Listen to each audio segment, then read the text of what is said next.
Good morning, my friends. This is the Grim Flare. Hope you're doing very well today, and we are debuting a new archetype on the channel. This is Mono Red Aggro in modern M. Hayashi style. M. Hayashi, the trophy leader from last season, I believe created or at least popularized this version of RDW, Red Deck Wins, and this has got a lot of overlap with perennial fan favorite Mono Red Prowess, but it is fundamentally different at a structural level. And most of those structural differences do flow from the presence of Obosh the Preypiercer as a companion, making it so that we can only play odd converted mana costs and land cards in our starting deck if we wish to declare this as a companion. So there are no 2-drops, and there are also no 8-drops, like Bedlam Reveler, which is what Mono Red Prowess is used to playing, you know, some type of threat at the 2-drop slot. Bedlam Reveler is the top end. So here, we don't have that, but otherwise it is kind of similar, and certain cards like Blistercoil Weird do become more desirable. Number one, in the absence of a 2-drop slot threat to compete with them, and number two, the fact that it, along with every other card in our deck, does get supercharged if we are taking the game long and deploying Obosh after putting it into hand. So between the presence of Obosh and the desirability of hard casting it in many games, and also the very value-dense top end, we have X for 1 basically guaranteed potential in the form of Light Up the Stage, Bonecrusher Giant, Seasoned Pyromancer, 4 copies of each, a full playset of each. So to that end, we play a slightly higher land count, we play a full 20 lands, however, we do have a lot of utility, so if we need to be a little bit more aggressively cracking toward action and operating off of maybe 1, 2, 3 lands, that is definitely something the deck can do. So this is a very interesting build, and I am kind of between donation leagues right now. I'm waiting for a couple people to finalize their lists, and I'm also, it's not quite October yet at the time of this recording, so when the October donation leagues flow in, I'm sure we're going to be playing a ton of mid-range yet again. So today, since I had a little free time this morning, I wanted to play something more linear, frankly, in an unsolved meta. So it was either this, which I've had my eye on for a little while, or Ad Nauseam. And it's a bit of a toss-up, but I figured, why don't we show you something new that we've never seen before? I do have to tell you, I have already had 2 major bra moments with this deck. The first one was when I was first looking at it and said, I really like the basic structure, the idea, the curve, that type of thing that I just explained, but I was looking at some nuanced decisions and saying, well, why are they running Shattering Spree over a Braid? I was like really scratching my head trying to figure out exactly where Shattering Spree is good, and there was 1 or 2 other things before I realized, well, I'm overlooking something very obvious in the quest for nuance. I temporarily had a memory lapse about Obosh's companion restrictions, so all became clear once I remembered that after I started trying to say, okay, I'm going to listen to the experts, but I don't understand this decision or that decision. Just temporarily forgot about that. So that was a major bra moment, but when I played my first league with this, at least I managed not to register any of the non-bow cards with Obosh, right?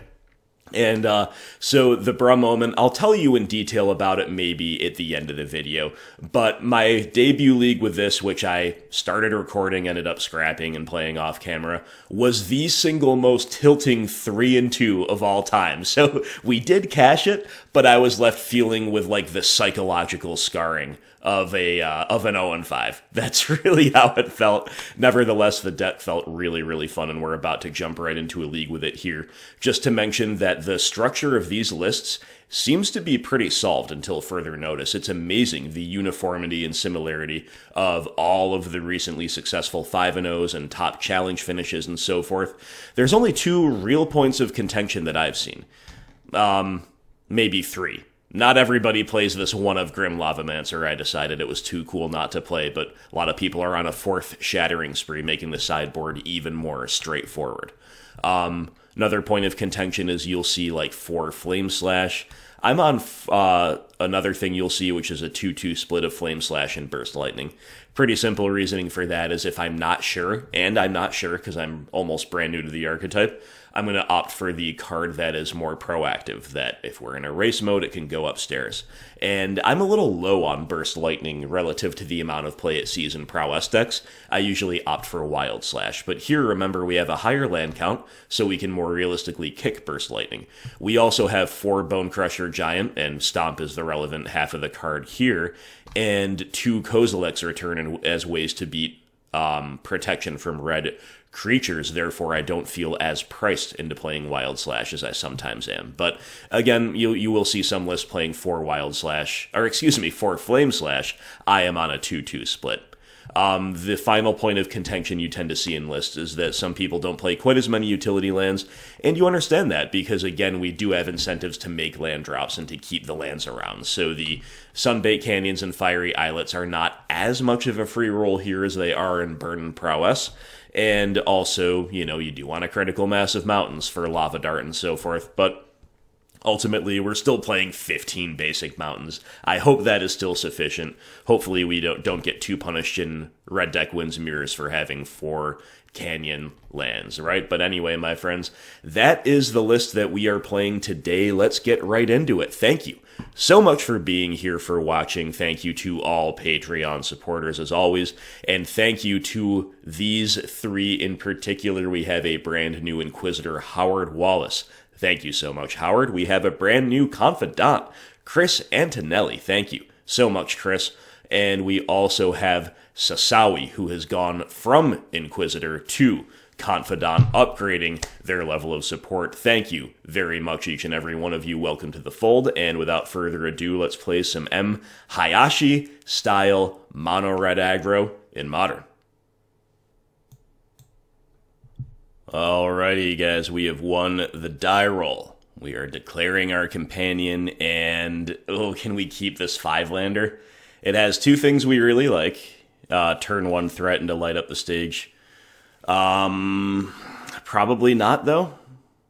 Probably supposed to mulligan. We have 8 1-drops to mulligan, too. Yeah, I think we have to throw this back. Obviously, hate to do that in a blind game 1. This looks like a far stronger hand. We have 3 lands, 4 1-mana spells, including that Soul-Scar Mage we just put back. And we're going to keep it. We're going to bottom one of the 2 Canopy lands, because I don't imagine a world in which we crack 2 in a matchup. So yeah, let's say keep, bottom Islet. And obviously they can punish us in a lot of matchups. The life total is not free. The opponent will mulligan as well. And we'll be happy at 6. So here we go. Soul-Scar Mage, pass to you.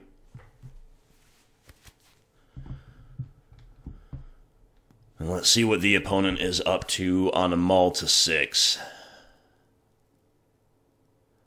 Lots of wild and crazy stuff flying around in Modern, and I almost was reluctant to play today, just because I've been so busy. I haven't had time to really brush up, even on Belcher since the time we lost to it recently.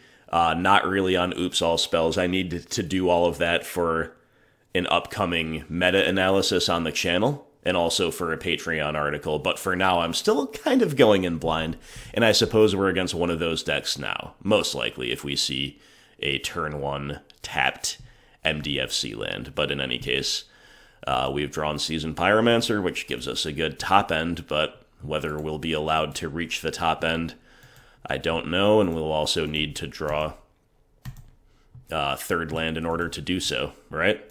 But for now, we double Firebolt, smash in for 3, and we've done 7 damage on turn 2, which is pretty good. This deck doesn't race quite as hard as like Mono Red Prowess would, but it does grind better, and it does interact more. Opponent going Simian Guide into Monomorphos. Here we go. Okay. So, yeah, I don't think most of these matchups are going to be any good for us. It's going to suck to kind of have low agency here. And one of the reasons I almost played ad nauseum, like I said in the beginning, is I was like, well, you know, Phyrexian Unlife, Angel's Grace, Pact of Negation. These are things that can maybe blow out some of these combos. Opponent going Simian Guide, Morphos, Ritual, Valakut Awakening. Drawing 4. Client lagging.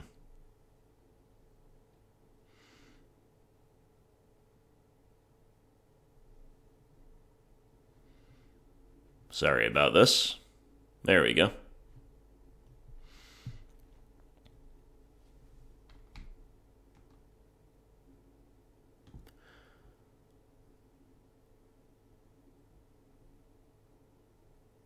So opponent bottomed 3, drew 4.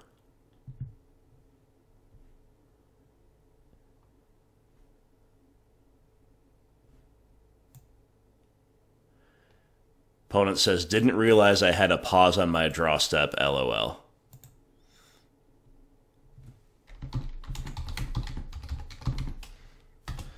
I've been there. I have been there, but they're still going off anyway. Turn Timber into Simian into Vessel of Volatility with only 1 card in hand. Okay, so we've drawn Light Up the Stage, which is pretty good. And opponent has shocked themselves, which is also pretty good. So we're going to go Bolt. Then we're going to light it up. And then it's land into Burst Lightning. Ooh, pretty good. Pretty good. But just 1 shy of lethal. So if this had been a deal 3, if we had had a Lava Dart anywhere along the line, the opponent would be dead. But putting them to 1 on turn 3 is obviously something. And they are dead on board even if we don't draw anything else, right? Just dead to the hit from Soul-Scar Mage. But presumably, yep, the Vessel is going to get sacked. And then, okay, Ritual. What's their last card?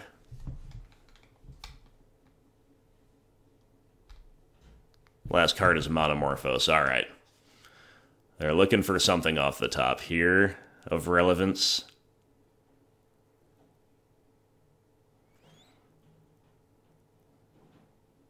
And that appears to be the concession. All right, based on their sequencing and their comment about the draw step, seems like we got pretty lucky.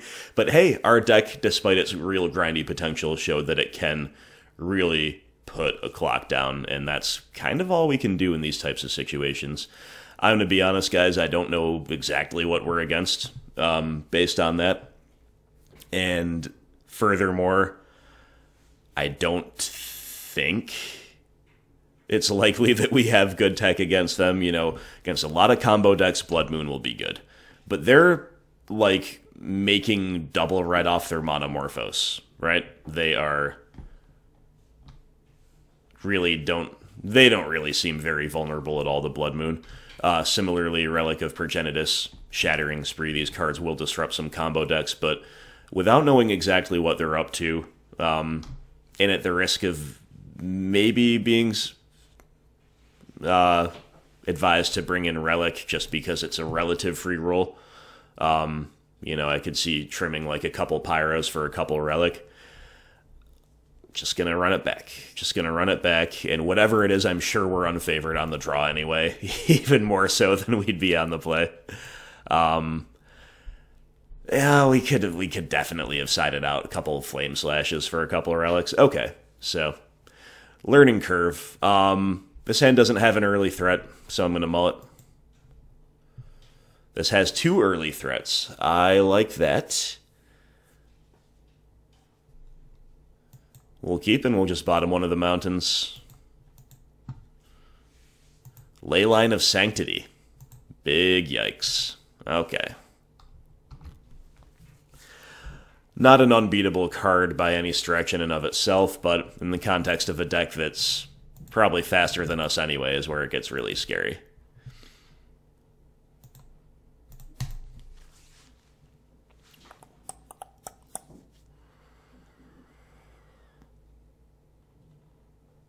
Alright, these Blistercoil Weirds are going to have the performance of a lifetime for us to get over the line here.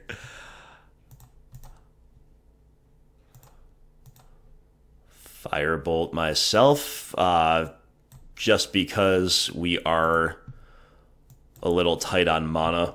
If we were more flush on mana and less flush on spells, it would probably make more sense to just wait on that. But we're going to deal 2 to ourselves to deal 1 to the opponent. That's how it's going to be in the face of Leyline of Sanctity. Opponent's going off. Ritual, Ritual, Ritual.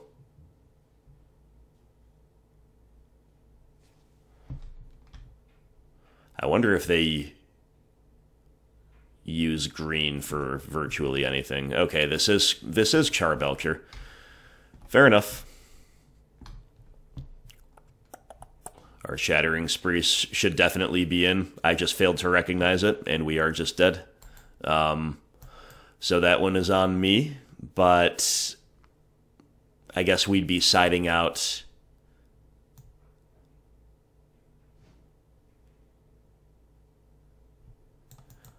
Okay, well, you know what? I'm just gonna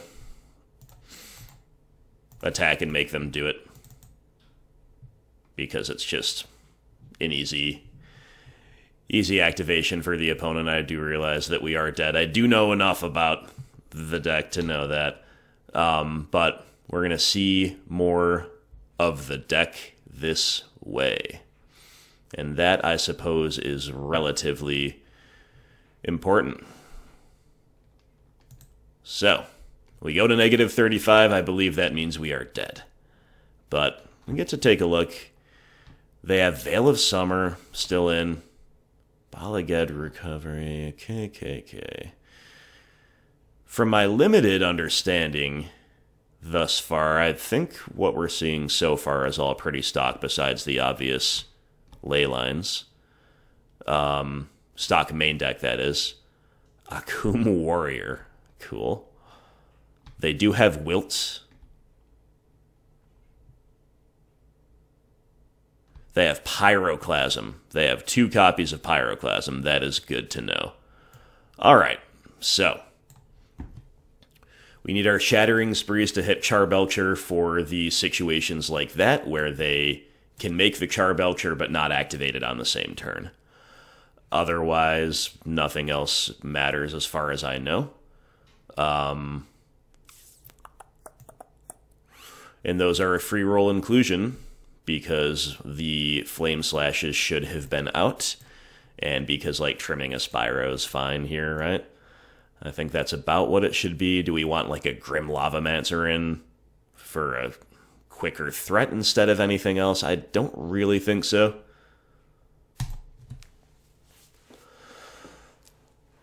Okay, well, Belcher, so matchup seems bad, but we've got the play here. We've got the Shattering Sprees in now, and we've got a keepable hand. I'd like to see a little more burn, but at the same time, maybe they mulligan to Leyline anyway, to some extent, so we'll keep it. Turn 1 threat is hard to pass up. We've got ways to draw more cards, digging for, obviously, more action and more threats and more of a clock, but also digging for those Shattering Sprees, as the case may be, but I don't think we're supposed to mulligan aggressively toward them, because from what little I have seen of Belcher, there are turns where they just make it and kill you, and don't give you a chance to remove the namesake card. So, very low agency round 1, and part of the agency we had was in sideboarding for game 2, which I failed to do correctly. So, that's kind of how Modern is when there's, like, relatively unknown combos in the format. And if I was on my old schedule, I would have this matchup more figured out by now. As it is, you know, I'm just kind of going in a little blind, like I said in the beginning. But anyway, still pretty cool. And the opponent mulling deep, pausing on 5, considering whether they like it better than a Perspective 4, I suppose. I don't know how well Belcher mulls on average, but they are going to be content with a no Leyline 5. Let's hope we can steal this one, like we stole game 1.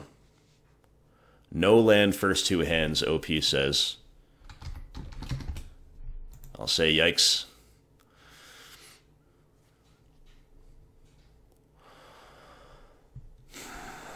Alright, I guess we've got to attack into light up.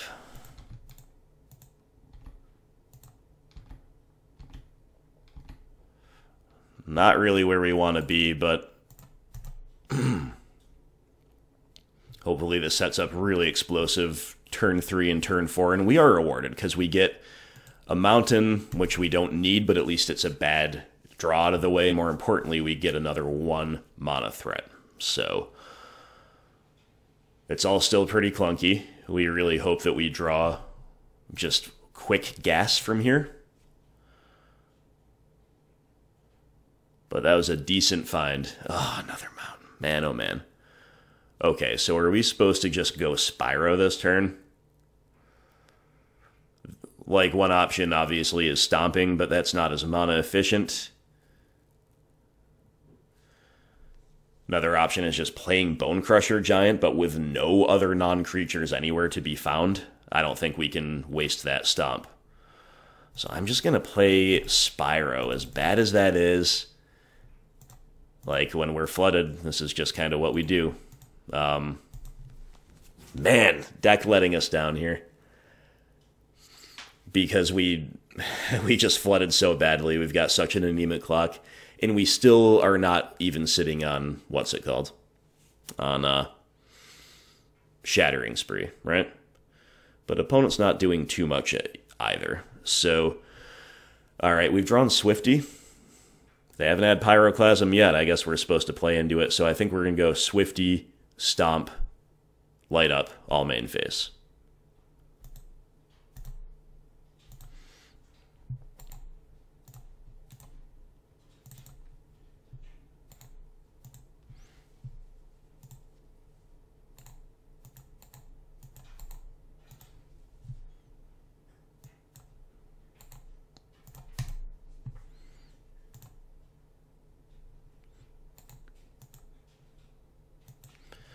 Alright, so that at least was a good turn, but again, with the opponent just doing not much, a lot of the time we should be killing them on turn 4.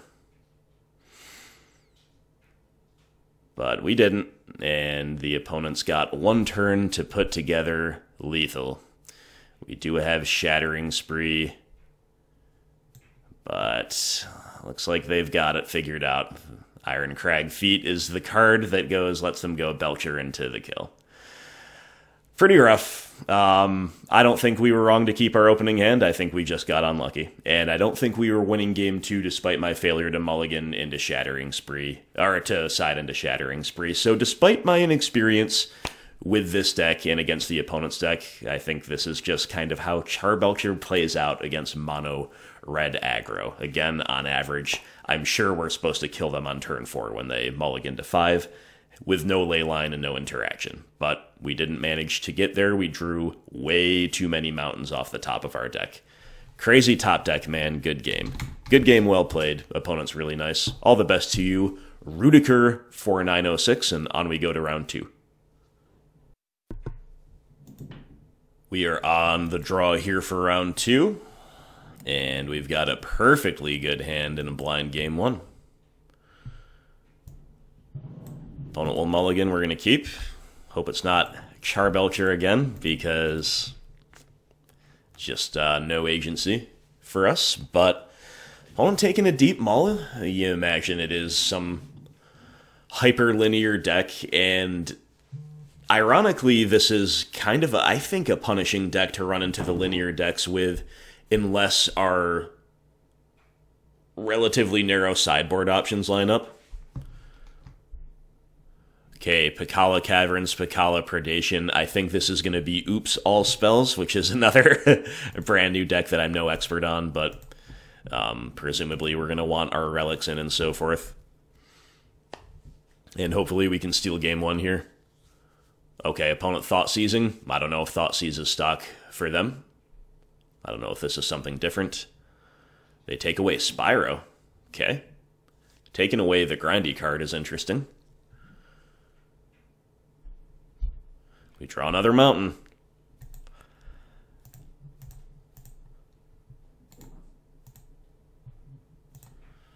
And we are just shoving.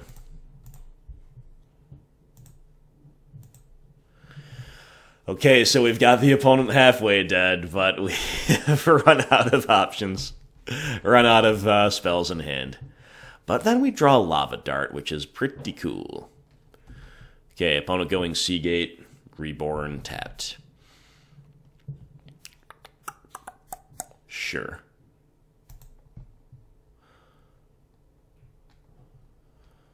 So are we supposed to go for Obosh, or are we supposed to dig?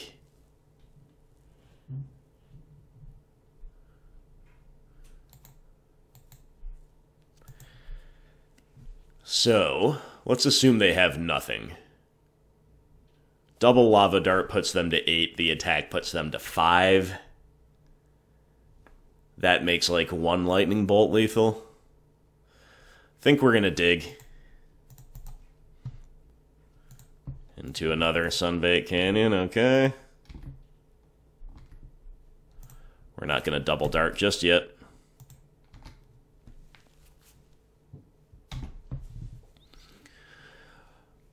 So far in these matchups, we'd be way better off playing Mono Red Prowess, but hey, we're rewarded because the opponent Thought Seizes our all lands, and they're on Oops All Spells, we're on Oops All Lands, right? Amaria's Call. Okay, I don't even know if this is Oops All Spells, I genuinely don't. And we draw another land off the top, guys, you couldn't make it up. There's another Swiftie, okay. Let's go for the kill. That's all our deck is doing, and I guess it's good enough. Wow, is this modern now? What's going on? Okay, so their Thought Seizes helped us over the line there. Appreciate you. Not that they were incorrect to cast it whatsoever. I'm gonna take a minute to look up a list. I should have done this last time, but I'm gonna mute for a minute while I look up the land base of Oops All Spells that's currently flying around, and we're going to see if we're likely to be against it, and therefore if we want the relics.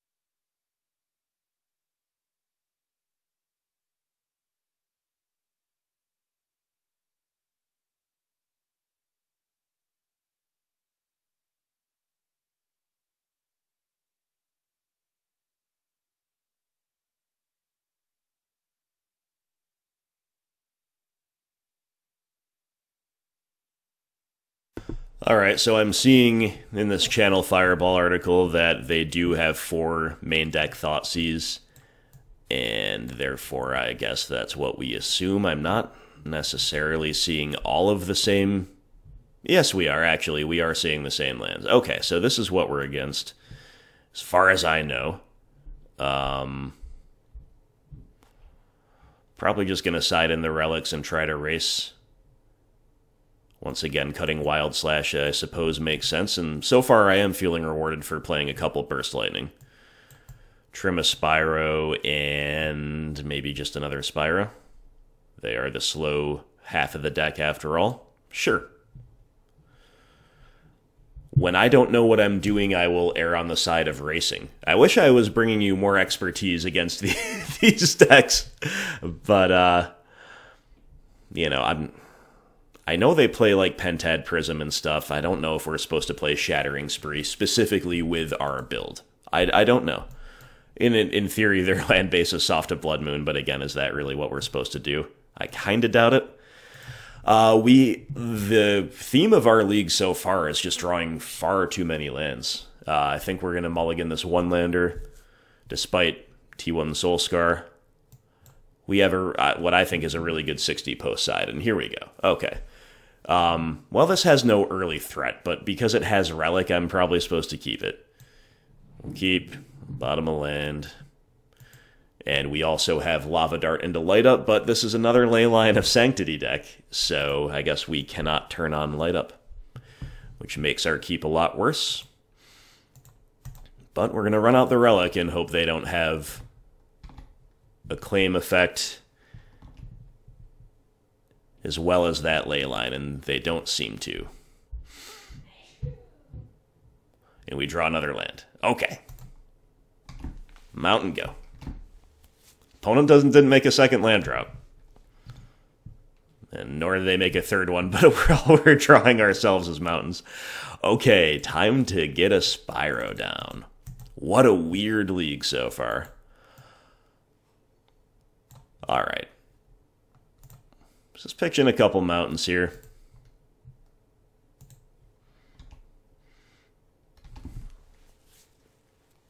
And we still don't have any kind of a fast clock. Opponent might be on that discard to hand size plan at this point. Alright, well, let's begin with an attack. And then we're going to light up and take it from there.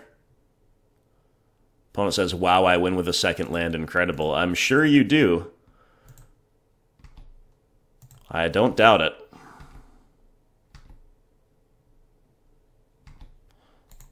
And they must feel pretty punished for our anemic keep.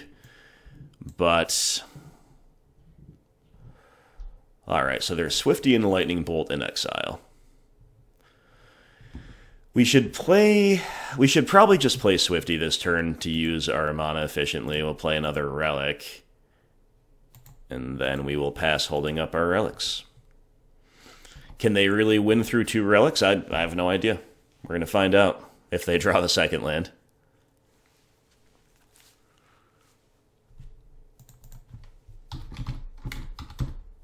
I'll say, yeah, unlucky to the opponent.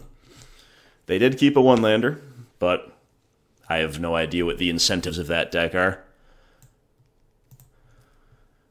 I'm sure the Leyline is something they were excited to keep.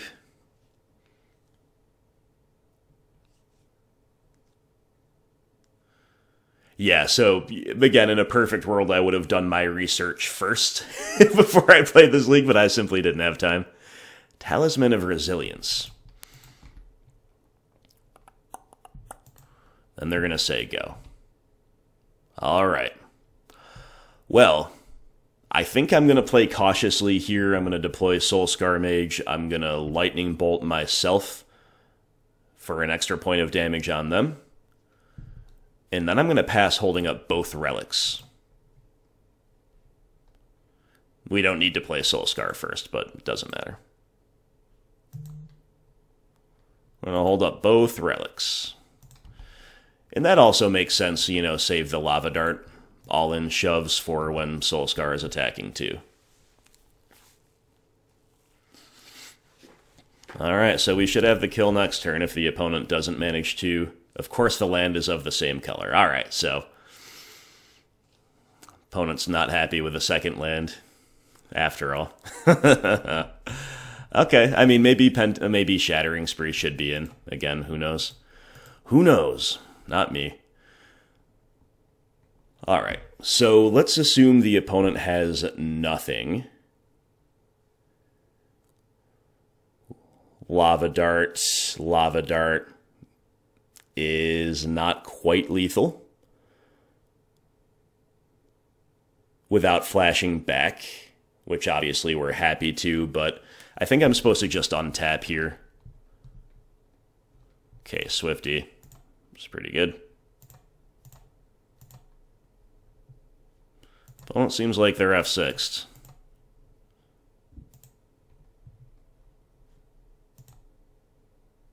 Concession. Alright, well, a couple low agency games.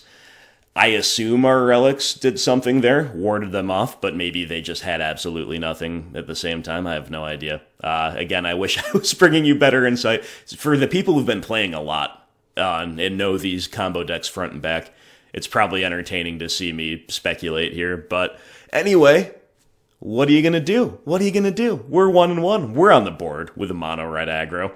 Let's play something else besides these combo decks abusing modal double face cards in the rest of the league. That would be cool.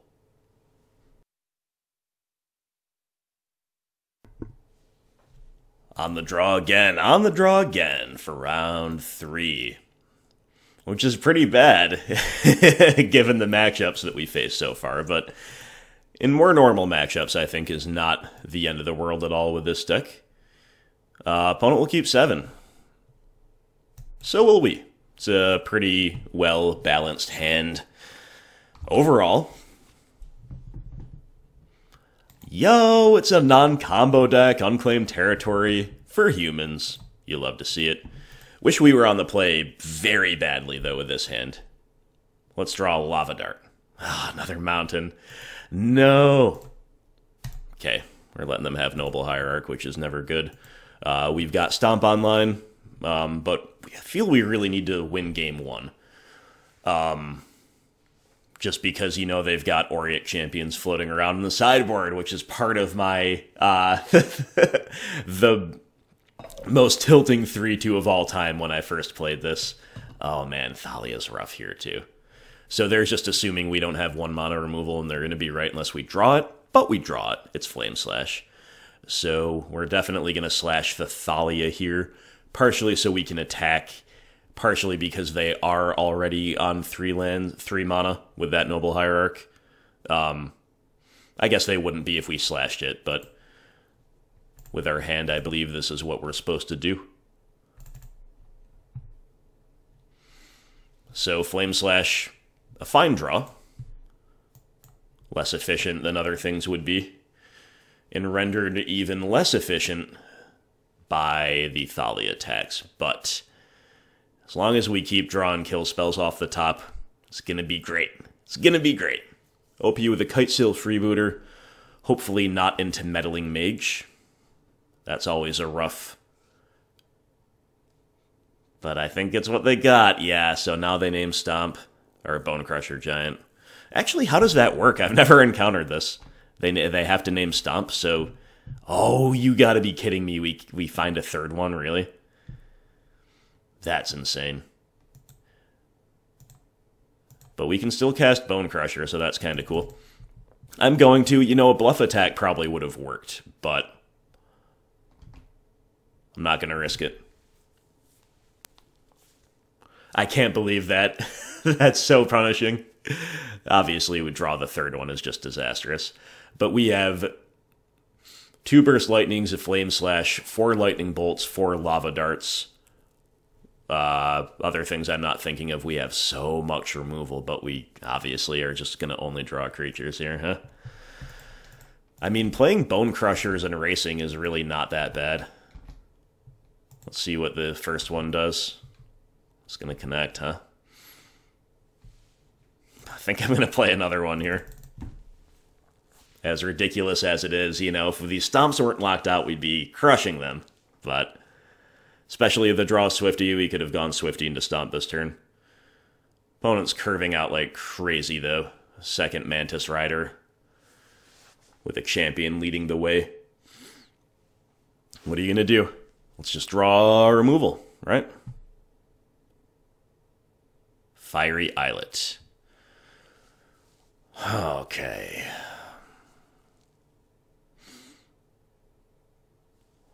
Well, we're going to be pretty dead on the crackback. Unless we force them into a lot of blocks here. Because their stuff has Vigilance and ours does not.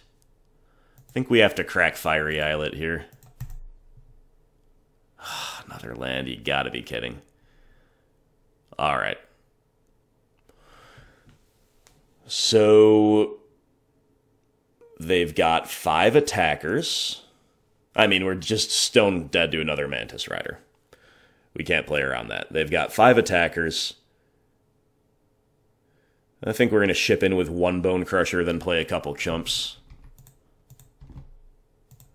They probably just let this through because it doesn't threaten their life total.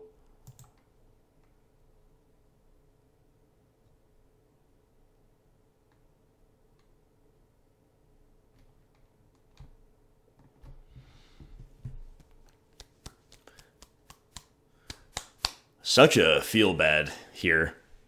Just drawing only one kill spell against the humans deck, when again we have a deck entirely full of it. Alright, we draw a Champion of the Parish chump block. That also does make some sense, simply because they've got to worry about next turn.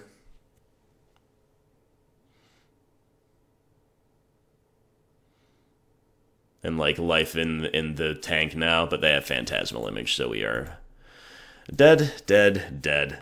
Yeah. Really, really unfortunate, I feel. Seems impossible to have not drawn a non-stomp removal spell. I didn't mention Firebolt, so we were drawing toward 4 Lightning Bolt, 4 Lava Dart, 1 more Flame Slash, 4 Firebolt, 2 Burst Lightning,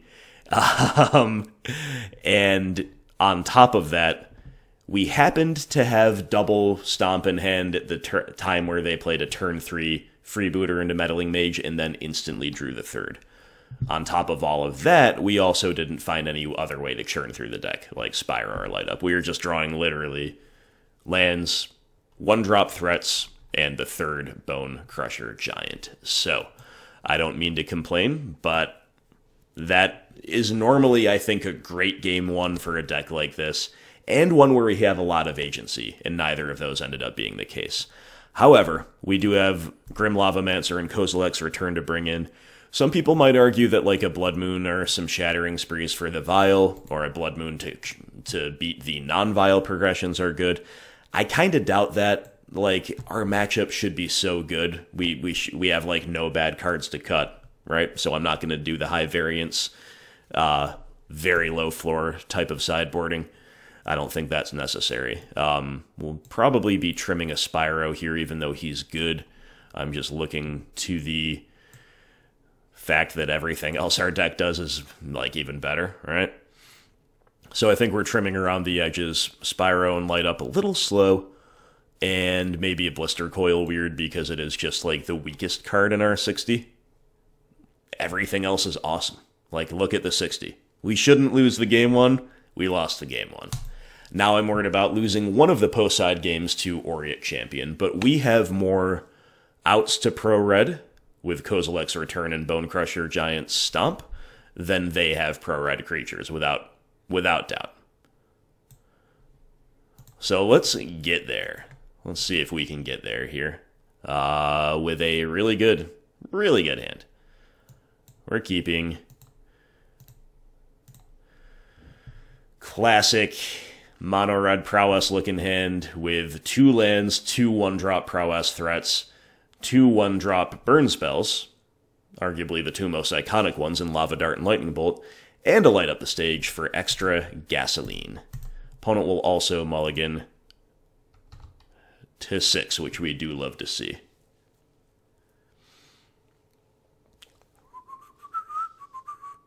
And they'll play Ether Vial. Okay.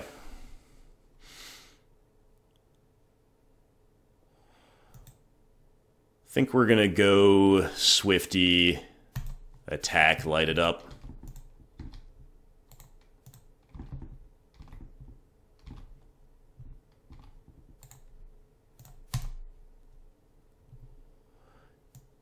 We've got another Swifty and a Blistercoil Weird over there. I mean, going wide's good. No question, going wide is good. They've got Thalia. That's rough. Simply because it's going to tax something out of being played, but I guess we can let the Blistercoil Weird go. We'll play a Swifty here. And then we'll Lava Dart Thalia.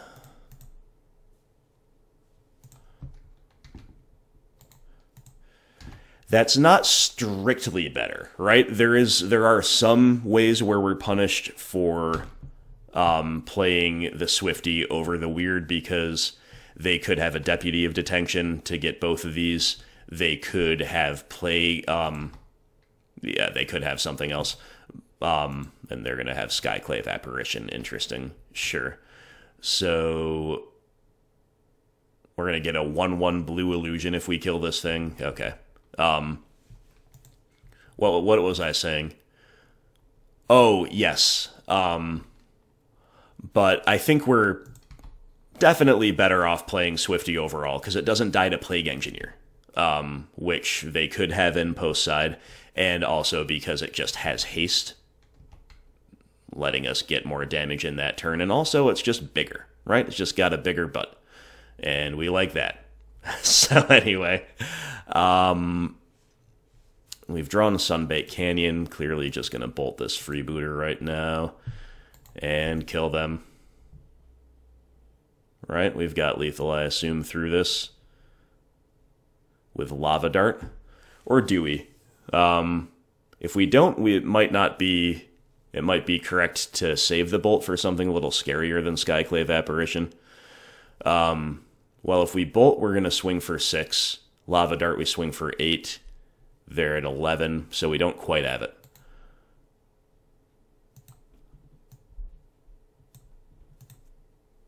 Crack this looking for like a Firebolt or something that I'm happy to spend on Apparition. We don't have it.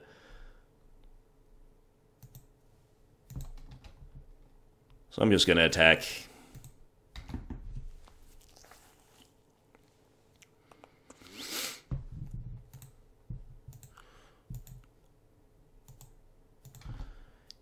If they activate, I was going to say if they activate Vial, we probably have to respond in case it's Meddling Mage on Lightning Bolt.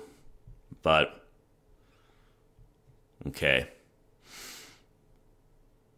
We're probably supposed to now. So yeah, I'm just going to bolt this Apparition. Feels bad.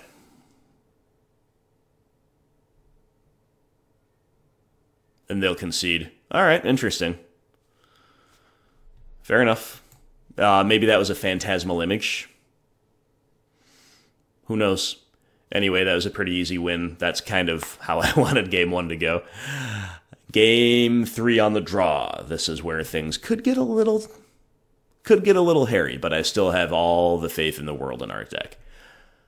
No changes. Run it back. Let's go. Let's go. Obosh Aggro.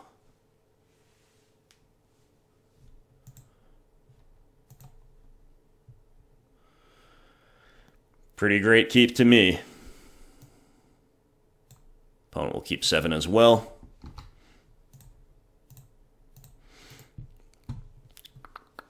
We're in a Lava Dart, a turn 1 play if they have one, but they don't. So Soul-Scar Mage it is. And we've got a nice variety of removal and interaction in hand. We've got Stomp, we've got Dart, we've got Kozilek's Return. Opponent looks like they've got Auric Champion. Okay, well, let's see if they're going to take a block.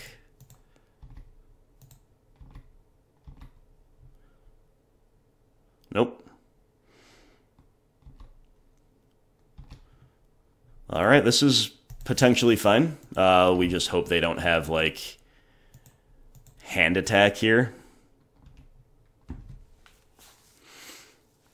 Because we've got 2 outs in hand. They've just got another Auric Champion. Well, we're just going to Kozilek's Return these away, which is going to be amazing. Hope they play, like, land Noble Hierarch now. They don't. Okay. This is going to be good enough. I won't complain.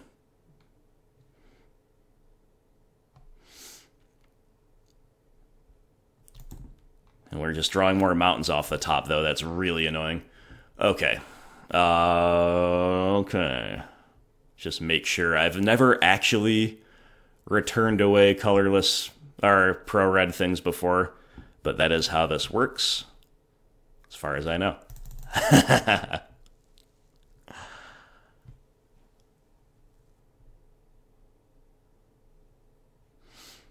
Feels good, man. Okay, so a 2-for-1 on top of that is really nice. Opponent's seemingly stuck on 2 lands. Our problem is Flood. Opponent says, ah ha ha ha ha ha ha. Okay, I don't know what that means. Did they draw a 3rd Auric Champion? Or... Opponents, the chat box has been interesting this league. The whole league's been interesting in multiple ways. Let's just put it that way. Okay, Thalia's Lieutenant. Alright, it really looked like a third Auric to me. But they don't have it, thankfully. So, I think we're just going to Dart, then put Obosh in hand. It's a little awkward with Spyro, but we'll plan to play Obosh next turn maybe, and then Spyro after the fact. Seems good enough to me.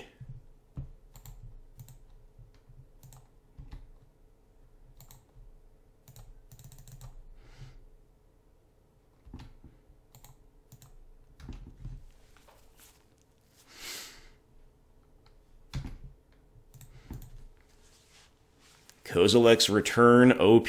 What does opponent have? Another Lieutenant? Another Auric champion. Alright. Well, I think we're probably...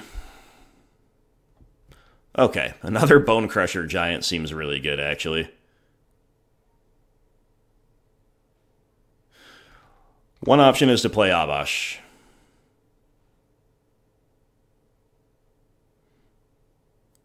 And then next turn, they're like 100% pressed into blocking with Auric Champion.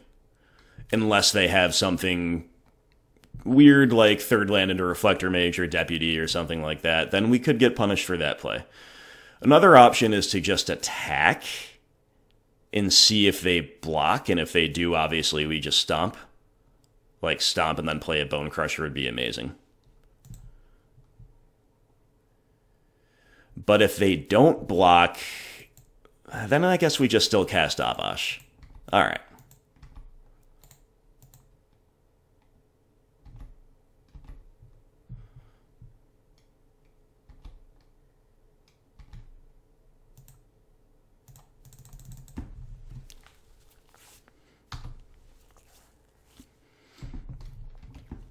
So as I say, I think they have to have something really good this turn for them to be able to afford not to block. And then, if they block, we know what happens. Stomp says damage can't be prevented this turn, which beats Pro-Red just like this card does, but in a different way. This beats Pro-Red because it is not red. Opponent says my bleep. I guess that's probably supposed to be lands, but there's a... This is a non-native English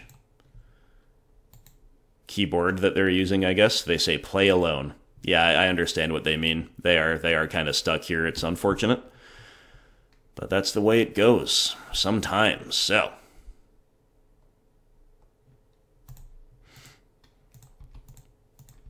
let's get them.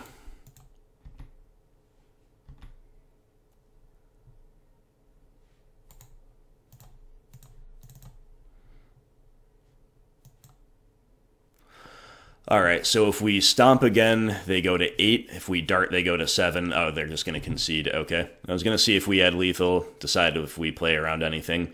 Didn't matter. So, hey, that's why I said game 1 was such a rough feel, because you see how even the post-side games went.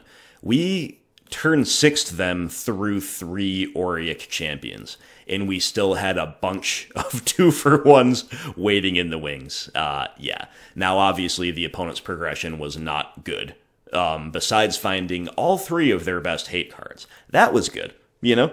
And they kept 7. They didn't mulligan deep or anything like that. But obviously, if they had like a turn 1 play, and if they were making enough mana to play 3-drops, that's how we could have lost that game. But you understand how powerful this deck is in matchups like this. So that was a feel-good win to beat triple Auric champion. And we're 2-1. See you for round 4.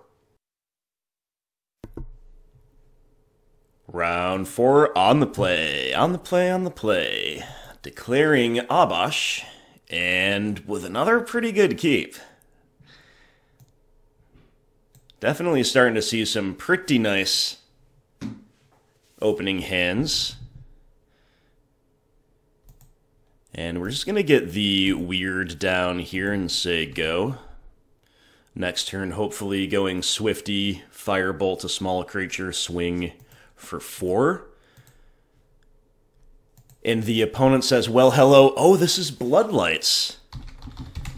I know you, Bloodlights. Bloodlights is a long-standing Patreon supporter.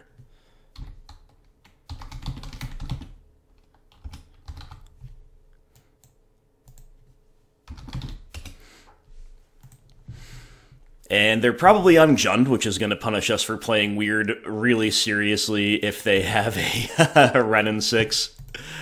But hey. But hey.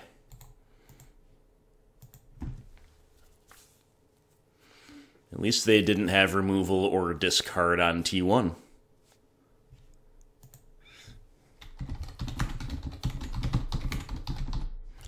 We love Bloodlights. Bloodlights, a great fellow. Okay, Angrath's Rampage on turn 2. Oh, maybe they're on, like, Red Rock or something? In any case, Weird will bite the dust. And let's see what we can rip off the top. A mountain, eh? Alright, I'm going to take that as my cue to shove. We're going to go Stomp.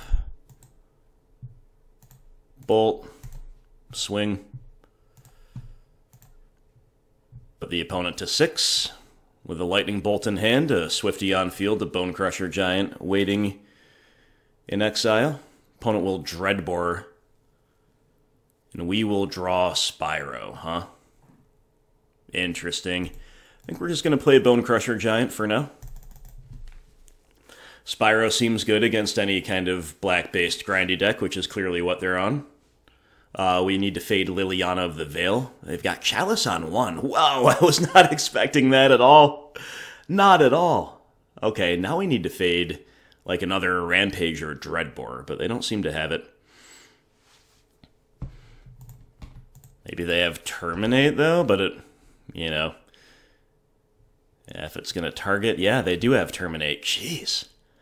Bloodlights, what are you playing? This deck is spicy. Okay, down goes Bonecrusher. Opponent's at 3. And we're going to play Spyro, looting away these cards that are locked out by Chalice. Which I was not playing around, I'll tell you that much. I brewed the most enjoying deck in the world, says Bloodlights. Looks amazing. I'm never going to be mad about all that black-red interaction. They go Ritual? Gemstone Caverns into Ritual into Chandra Awakened Inferno. Bloodlights, what are you doing to me, man? That's amazing. Okay. Oh, come on, Burst Lightning. Well, what do we do? 3 damage to each non-elemental creature. That is actively hilarious. That is actively hilarious. Our elementals survive that. I guess we're supposed to just attack them and make them find an out to our elemental tokens. But we might as well light up the stage first. Okay, land and Spyro. That's pretty good stuff. Yeah, hats off to Bloodlights here for what an insane brew. I'm scared now of what else they could have with Simian Spirit Guide hardcast. Oh my goodness. Okay then. There's a land.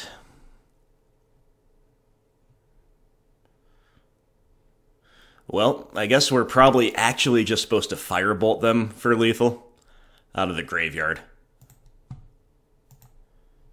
At the risk of their last card being like Cling to Dust or something. Oh, no, Chalice. My goodness, that was so bad. Yeah, I knew that. That's why it wasn't on my radar, but then I wasn't expecting to lose my elemental and have the other one blocked. Karn the Great Creator. Oh my god. Oh my god. Ah, what are we doing? Dragon's Claw. Oh no, we're gonna lose now. And we deserve it for that play. That was literally so bad. My bad, guys. My bad, guys.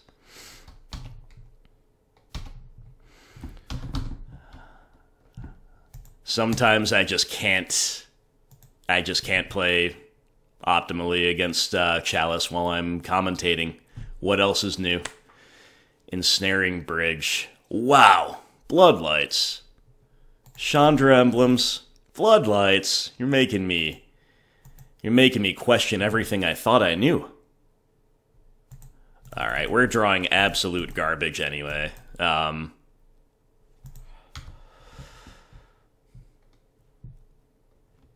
let's see how this works. That's not an odd converted mana cost.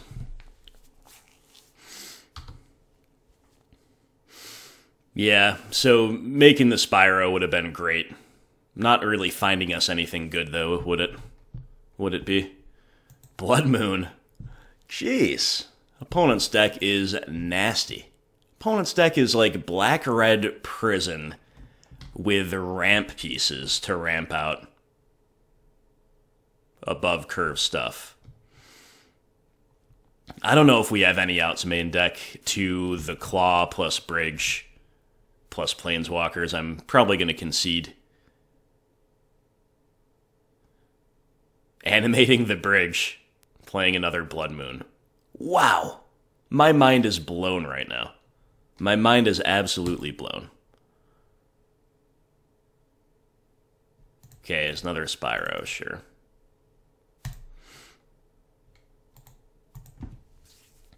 The one I should have played from Exile instead of forgetting about Chalice for a minute.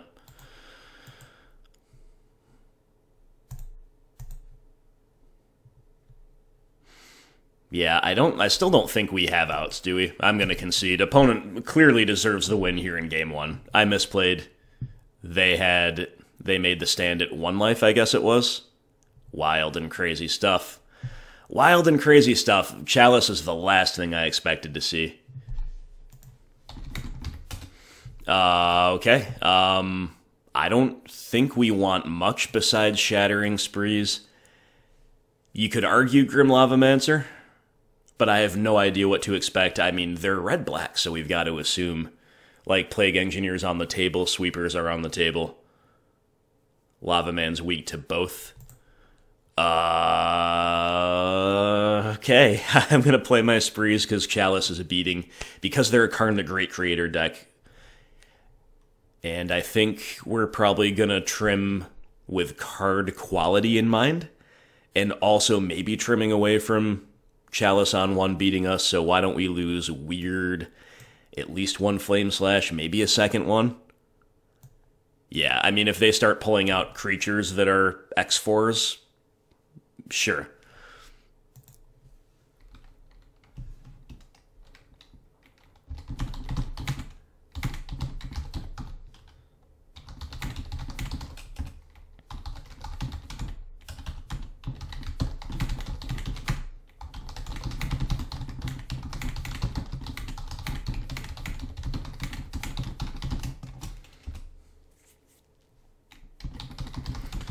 Bloodlights is saying that this is it's a we all hate this big mana deck list. So this is a prison deck punishing big mana, it seems. That is pretty cool.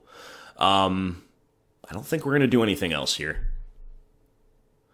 I mean, for all we know, they play Kroxa, and we should have relics in. But we're just going to sideboard against what we've been shown for the moment.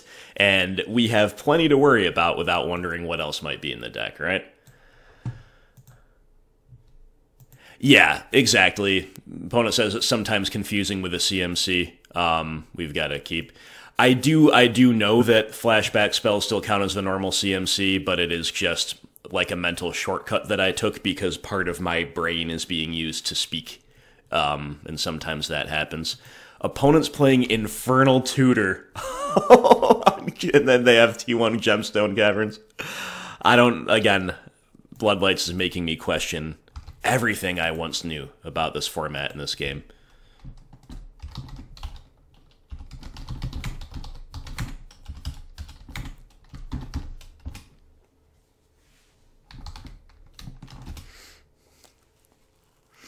Alright, so are we going to get turn 1 Brutality or something? Show us the pain, Bloodlights, show us the pain. This has been an exceedingly strange league. Opponent says all the juice. It is turn 1 Brutality. I knew it. I knew it. Alright. Swifty, Soul-Scar Mage. Interesting that opponent didn't escalate with Chalice, but I don't know how much we can read into it because, or with Brutality, because they're obviously a deck that needs to make a lot of land drops, and they already started a card down, exiling Infernal Tutor to Gemstone Caverns. This might be another one. It sure is, jeez. Alright then.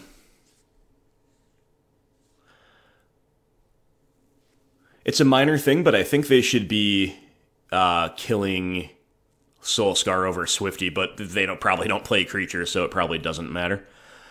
You know, thinking about putting Obosh into hand, but nah, I'm just gonna jam Spyro here. Throwing away the Lava Dart's not ideal, but it's better than throwing away like anything else in its same category.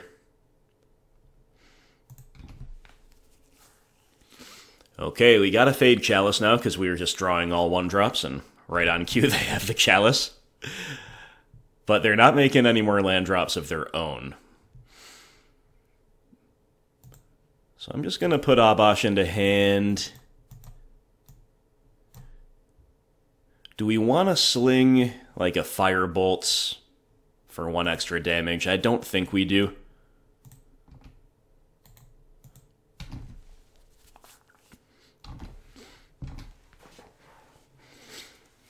Okay, opponent makes the 3rd land drop. Oh, exile Simian Spirit Guide. Karn the Great Creator. Oof. Big, big oof.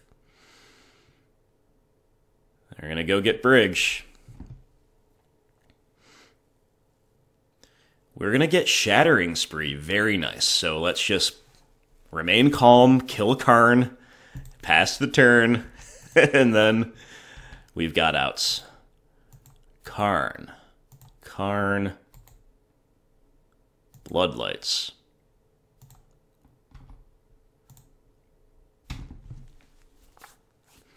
I don't think we need to do anything else here because we do eventually still have a lot of interest in casting Obosh. We don't even need to hit Chalice just yet. I really wish we drew a 5th land so we could just attack. Right? But okay, so how Shattering Spree works is that the first copy is going to get hit by Chalice, I believe. This is another thing I've never done. But I think how it works is the first copy, or the spell itself, excuse me, gets hit by Chalice and then the copies don't. So I guess we are, just because we're not really doing anything else with our turn, we're going to, like, Shattering Spree, Firebolt. How do I replicate?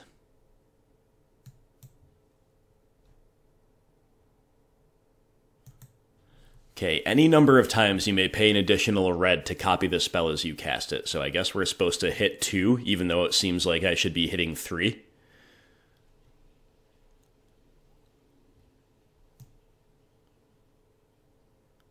If I'm reading this correctly, that's how this should work. Okay, we did it.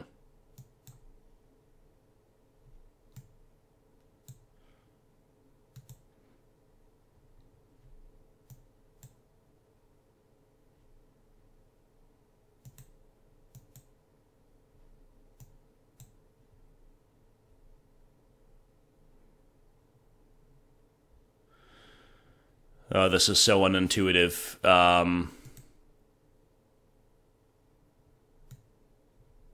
Opponent says GG. Okay.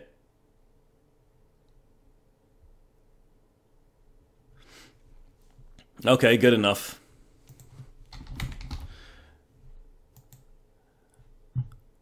It looks like we were doing it right. We have both triggers on the stack with selecting different targets. Cool.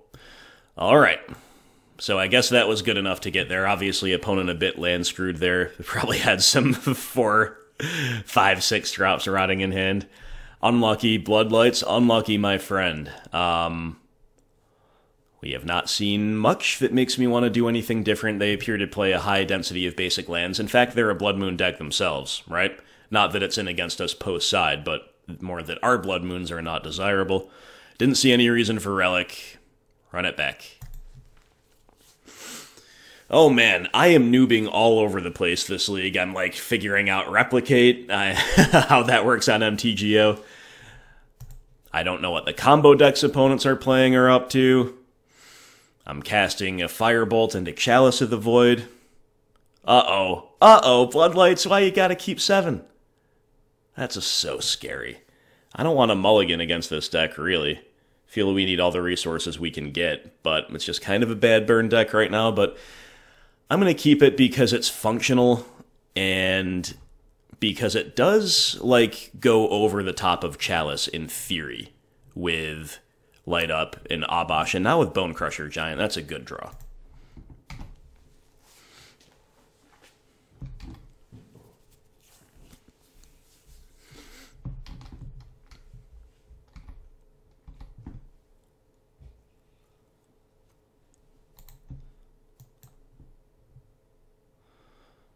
Just gonna toss a bolt upstairs here, emptying the hand in the face of Chalice.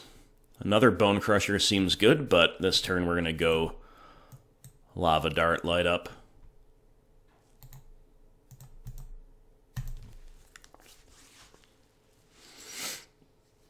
Into 2 mountains. Okay. Not very good.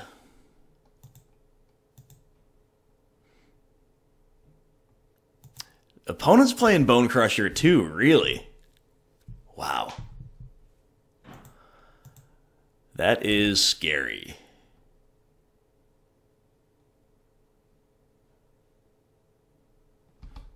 It's a Pyrotic Ritual. Into Chandra. Whoa. Not good. Not good at all for us, my friends. Firebolt.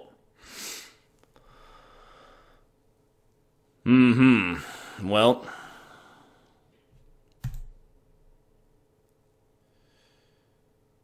Yeah, Chandra turn 3 is so rough. It's so rough.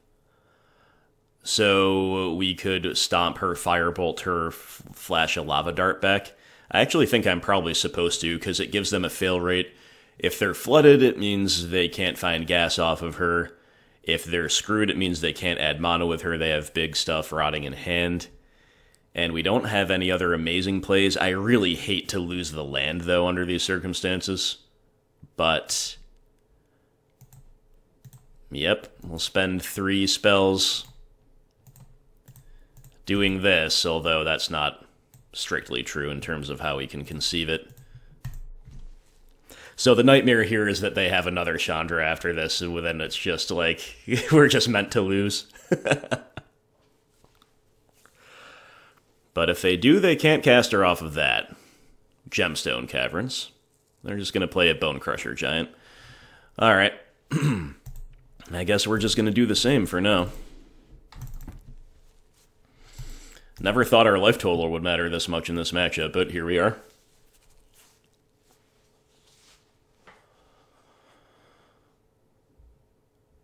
OP with a Tormod's Crypt. And an Infernal Tutor for a Terminate. Okay, I mean, I get it. This is some beatable stuff, though. I'm less scared of that progression than I would be of plenty of other things, but sure. We're still, I'm still nervous as heck right now.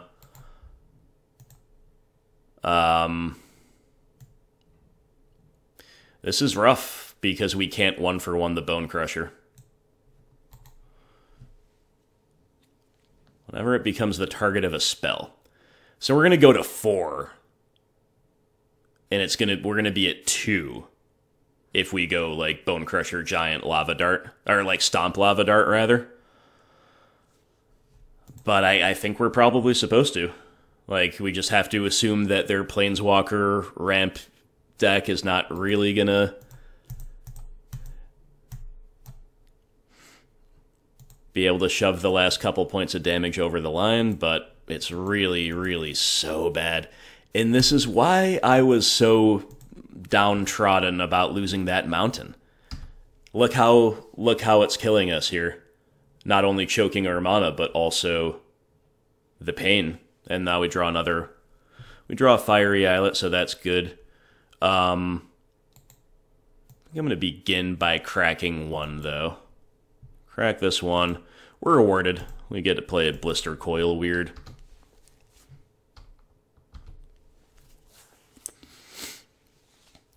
I don't know what opponent's sitting on here. We're dead to a lot, including Collective Brutality.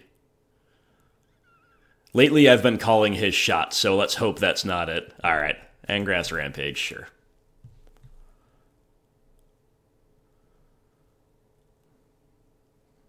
Okay.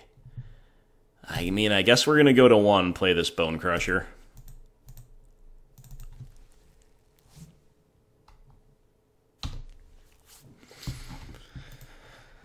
I don't know what the opponent could have that's, like, not good, right? Okay, they've got a 5-drop because they float with Gemstone. Oh my god, 5? They needed the 5th land and the ritual? What is this, Ugin? Okay, they've got Terminate into, what? Something maybe that kills us? Oh, into Simian Spirit Guide. Well, that doesn't kill us. Let's draw a mountain. We draw a mountain. Nice. Alright.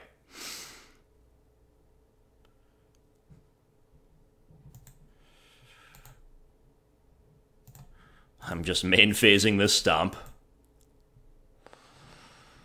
And then should we Firebolt or should we be cracking Islet? I'm gonna pass. Planning to crack Islet. Opponent draws an Islet of their own.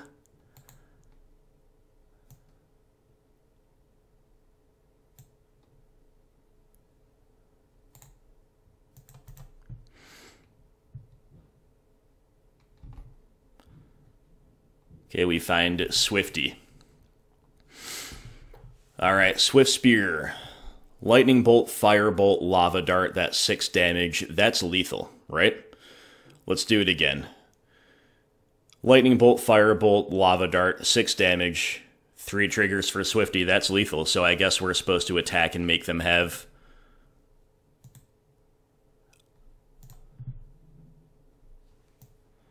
removal off of Fiery Islet, instant speed removal.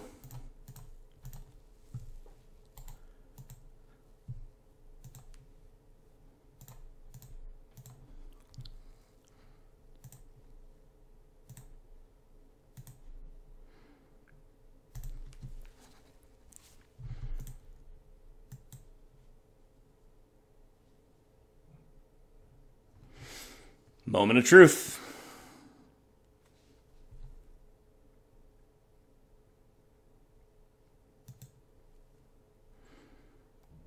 Did we sneak the win? We did sneak the win. Bloodlights, I feel like I don't even deserve the win against you, because I played into the Chalice.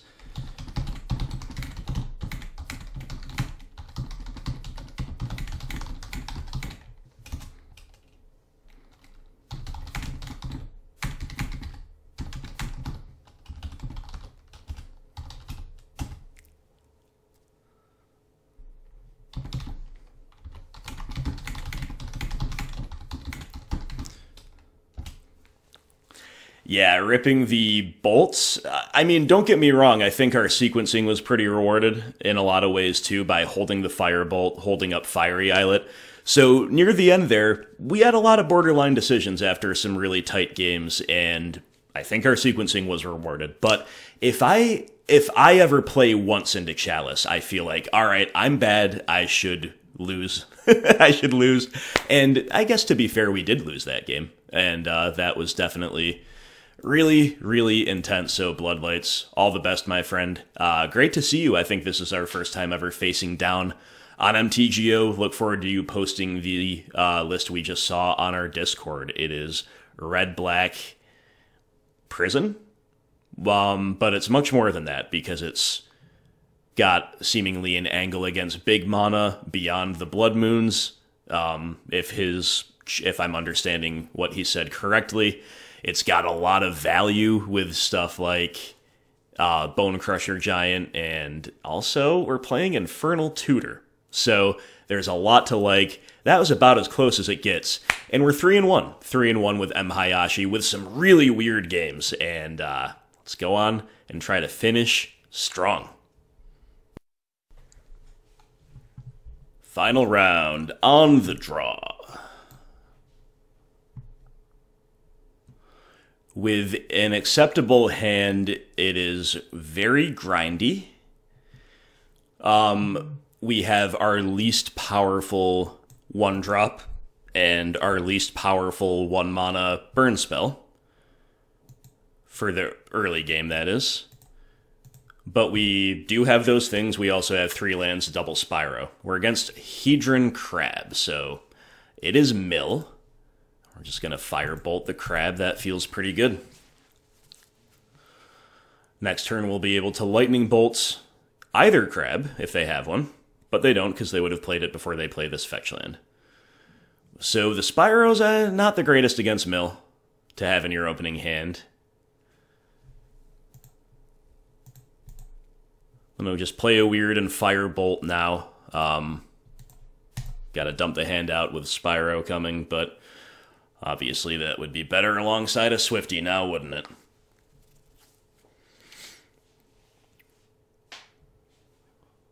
Opponent goes to get Zaggoth Triome. So we are against Sultai Mill. Bloodchief's Thirst will handle Blistercoil Weird. And they don't have a 3rd land. That's pretty nice. Okay. We've drawn Soul-Scar Mage, which is a little awkward.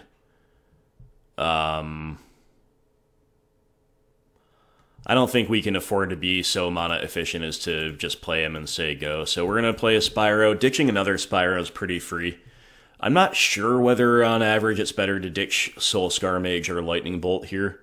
Either one feels really bad. I think I might actually ditch Soul-Scar. I'm going to try to go fast. And in mono-red prowess with a lower threat count, maybe we'd be interested more in keeping it. But here we do have a pretty high threat count, remember that. So I think I'm just going to pitch both creatures, turn them into elementals, and we find another exact copy, a replica of what we pitched off the top. We pitch a Soul-Scar, find a Soul-Scar. We pitch a Spyro, we find a Spyro. Alright. Not the best, but not the worst, and if the opponent does not get themselves out of this seeming monoscrew, then I suspect it will be good enough.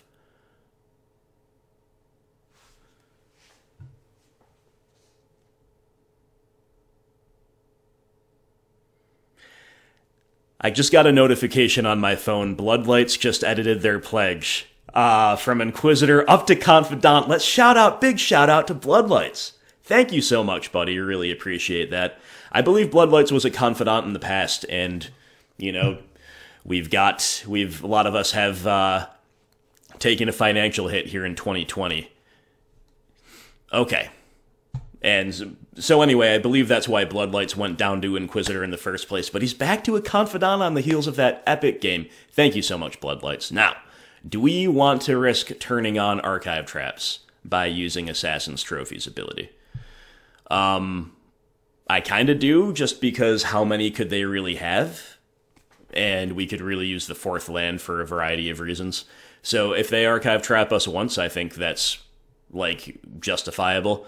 If they have 4 Archive Traps in hand, then we lose, so be it. You know what I mean? Alright, how many traps do you have? 1. Yes. Just 1, surely.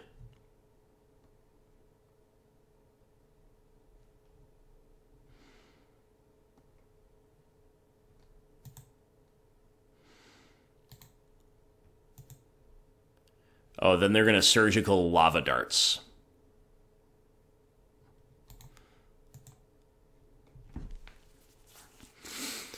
I should turn off auto yields in case they then have another surgical play. They don't. Alright, yield till next end step. I'm just going to fire off a bolt here to dump out a hand. They also paid 2 for the surgical, which is good.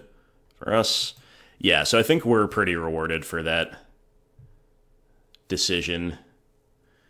We don't have much cool going on in the graveyard. So I guess we're just going to go wide. We'll go Soul-Scar into Spyro, pitching bolts.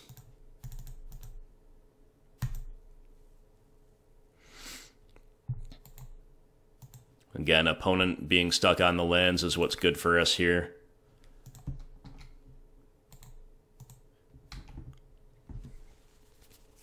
Okay, so opponent very dead on board. But if they have... I don't know. I don't know what I'm afraid of, really. Whatever it is, they didn't have it. Alright. Opponents are experiencing some mana issues against us, that is for sure. But our deck is designed to exploit those with really consistent, quick-ish wins. So, that feels pretty good. I'm not certain how we should side against Mill, because there's a lot of things we could theoretically justify, including maybe Blood Moon against a 3-color deck, but maybe we'll see what their land base looks like this time and then consider it on the play. I'm probably not going to play it on the draw. We could consider Relic because they use Visions of Beyond as ancestral visions in the mid-game, but I think Relic probably hurts us more than it hurts them on average, because we're getting so much free value off of Lava Darts and Firebolts and Spyro flashbacks and stuff. And beyond that, you know, probably just want to be more proactive. We could consider Shattering Spree. We could consider Shattering Spree as well, because they could play Ensnaring Bridge, which could be a big problem for us to beat without it, especially if they're on Leyline as well. Also, it could kill Mesmeric Orb, but again, is this really what we want to do? A bigger part of me than any of that, maybe we'll play Grim Lavamancer, because we'll have a big graveyard, and because he kills crabs. A bigger part of me, speaking of crabs, just kind of wants to keep the deck mostly as is. We'll sub out Spyro for a Grim Lavaman, and, you know, I want to be able to race them and kill the crabs, right? Make them have the hate pieces. So I think on the draw I'm going to do exactly that, and then we'll see what they play. We'll see if we want Moon, we'll see if we want Shattering Spree. Maybe we could cut Flame Slash, just because we have so many other ways to kill the crabs. Alright, I'm going to cut the Flame Slashes, I guess. We'll play like a miserly one of Spree. And do we want a miserly one of Relic, or do we want to play like a cheeky Blood Moon? We'll put a cheeky one of Blood Moon, even though on the draw I don't know about it. They are a 3-color deck with a relatively low land count. On the other hand, they are incentivized to fetch basics, right? We've got to assume they're playing Uro too. Maybe we should just have Relics. If we assume Uro, but to be fair, we didn't see it. So this one might be a little tough post-side on the draw, especially because I'm not certain how we should be configured. OP with a T1 Ruin Crab. Us with a second land right off the top. Love to see it. We're just going to bolt the crab here. And then we've got 2 threats to play next turn, which will hopefully light up the stage going.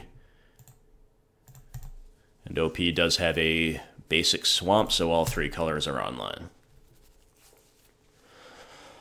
Okay. Obosh hasn't really been that relevant this league. We've had to race too much. Opponent's gonna weather the storm to gain 9 life. Dang. Fair enough. Fair enough. And then they will pass, eh? Okay. Do we want to go Dart into light up main phase? I think the answer is yes. It gives them more information in terms of what to do. If they're like deciding between removal and permission, it gives them full information about that too, but lots of the ways this rewards us, and indeed this is one of them.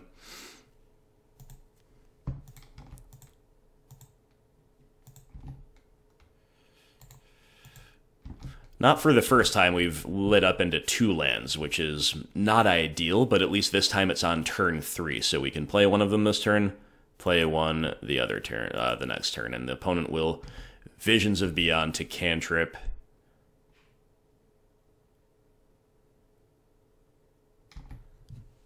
Okay, then they'll fetch.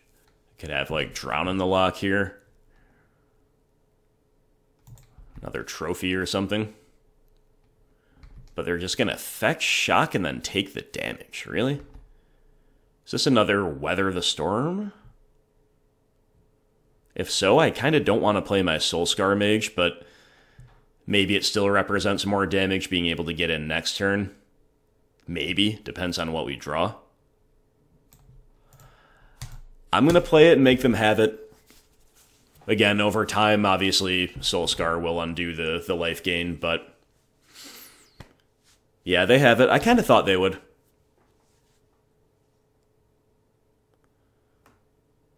So they're 32. Yep, you got it. That's a lot of hate. But, you know, it is still very beatable. Just have to see what else they have, right? Ashiok Dreamrender. Really don't care. Not going to flash back my Lava Dart either.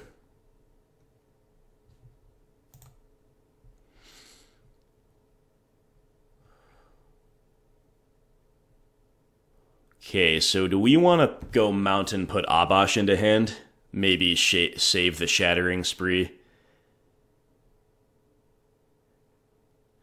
And also just make sure we're going to make our 5th land drop next turn for Obosh? I think probably the answer is yes.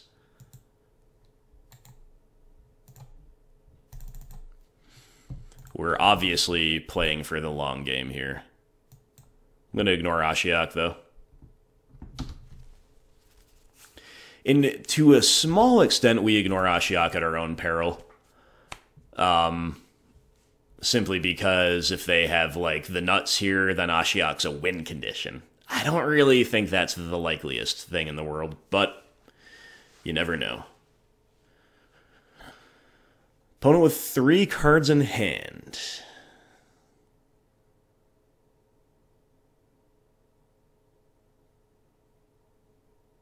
The Damnation? Bruh. Yep, that was kind of the nuts, not gonna lie. So we're just going to play Obosh here.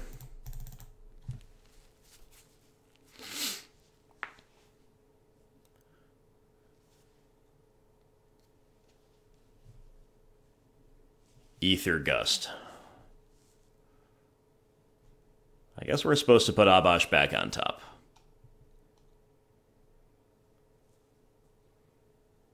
They mill it, that's fine. They play Ruin Crab. Okay. Wow. We are flooded, my friends. It's not good. But we got Spyro here. Make a token off of the Shattering Spree, which so far it does not look like we'll be needing in this matchup. And then we will play a Weird, Bolt the Crab. And you know, the opponent, it is still kind of on them to beat us, isn't it? Castle Embereth could really be a factor here. I'm now regretting that I didn't attack Ashiok last turn, but again, it is because they had the Damnation. We canyon into a Weird, huh?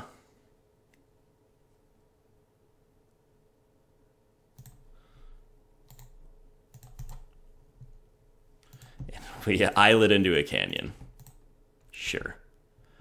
I'm going to send these 2 at Ashiok to make sure it dies, and then I'm going to attack the opponent for 2. And then we're going to see if they have another Damnation by playing out into it. And, like, that's just the signal our hand is sending.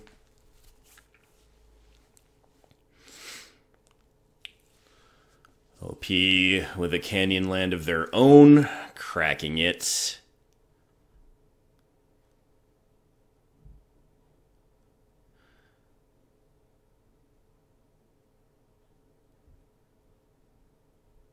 Finding another Ashiok, yeah. Again, oh, they'll mill themselves and they'll find an Uro. Goodness. Yeah, that's bad. I was gonna say, like, I get it, but I still don't really care, but yeah, that's rough. Opponent pivoting to the control plan and blind milling an Uro. That is real rough. So, let's crack another Sunbaked Canyon.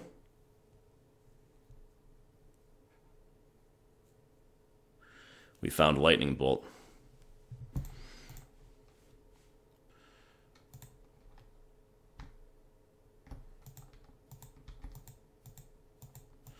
I'm just going to activate Castle Embereth this turn.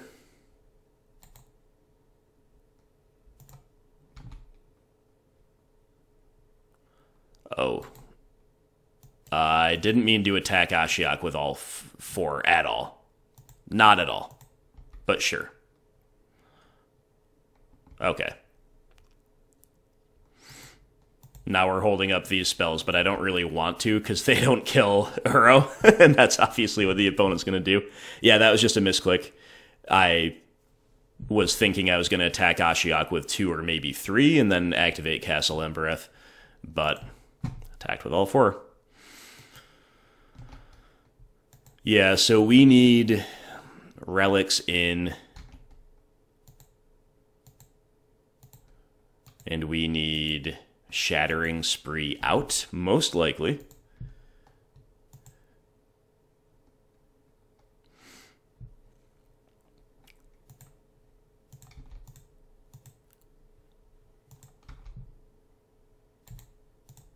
We just have to try to batter through this Uro, which is just ridiculous, but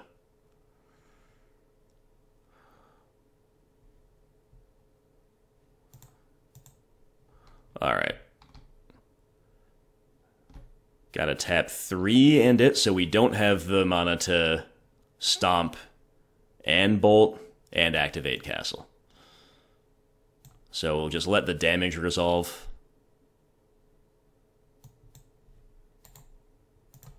And we have to stomp.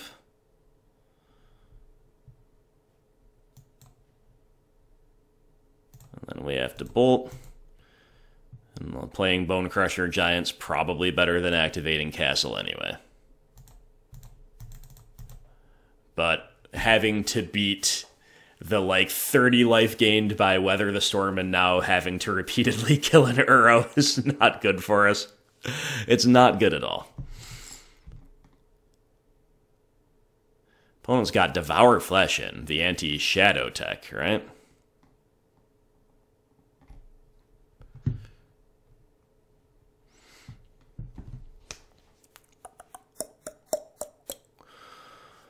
Alright, don't imagine we can get there in the face of this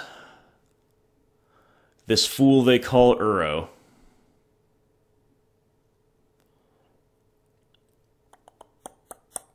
But we'll give it a try. So, Lava Dart means that our weirds can become 3/3s, which in combination with Castle Embereth can kill Uro, so anything can kill Uro here besides Spyro. And if they want to get the Spyro, then we get to flashback the tokens.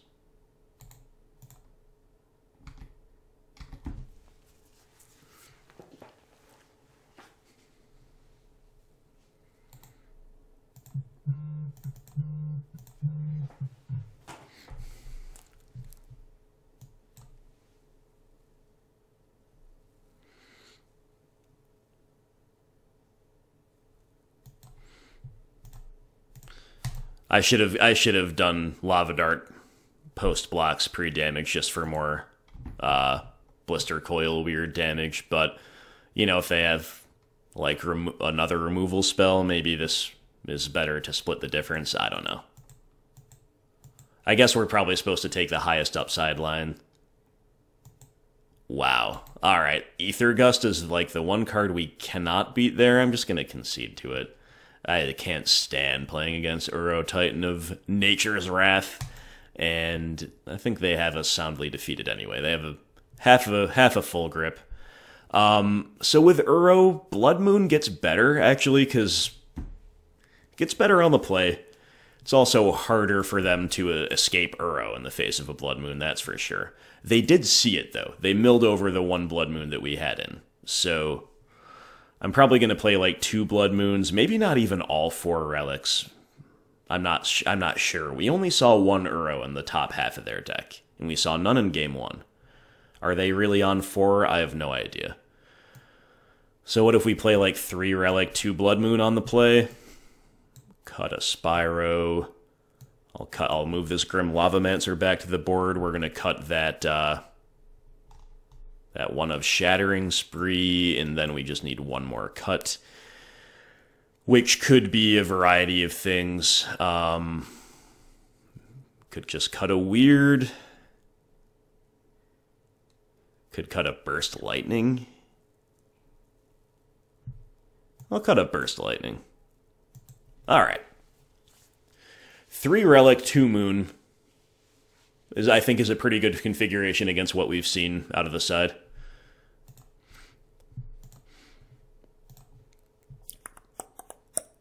Well, it's a 1-lander, but it's a pretty strong 1-lander. I'm going to keep it.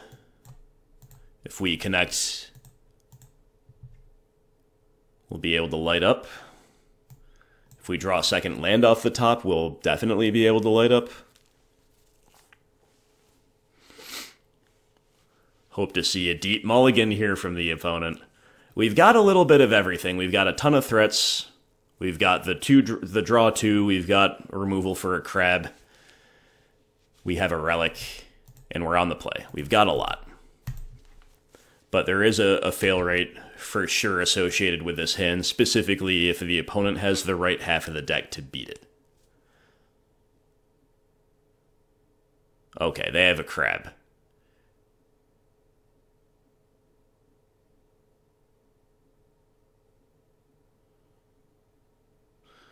Alright, so we're going to attack.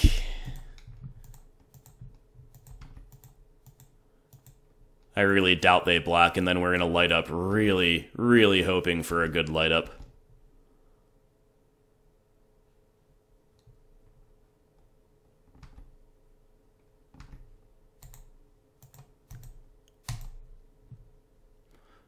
Mountain is nice. Unfortunately, we cannot kill the Ruin Crab, so there's our Soul-Scar Mage, and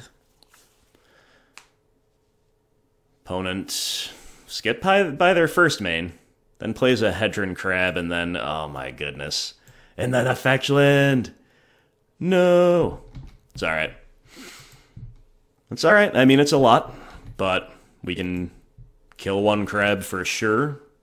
We can possibly kill the other, depending on what we draw. But yeah, 8 crab mill is operational, right?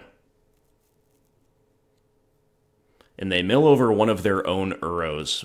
They mill themselves once to mill Uro as well, is what I mean to say. Okay,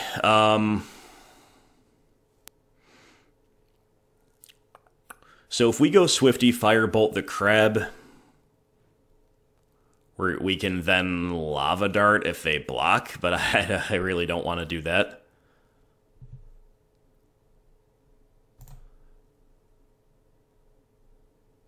Nevertheless, that's going to be our play.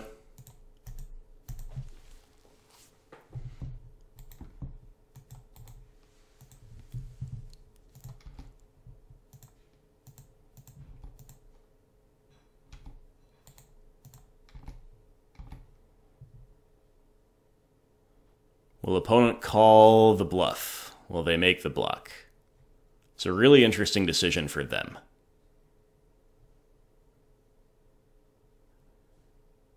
The presence of our relic, which is a way to compete with Uro, and okay, they're not going to make us do it. That's fine.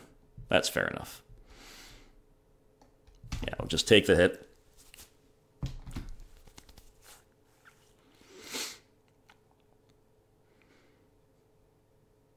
The presence of our relic in hand, I was about to say, is something that makes me a little happier to go down to 1 land if I had to, but really don't want to. Firebolt. Okay.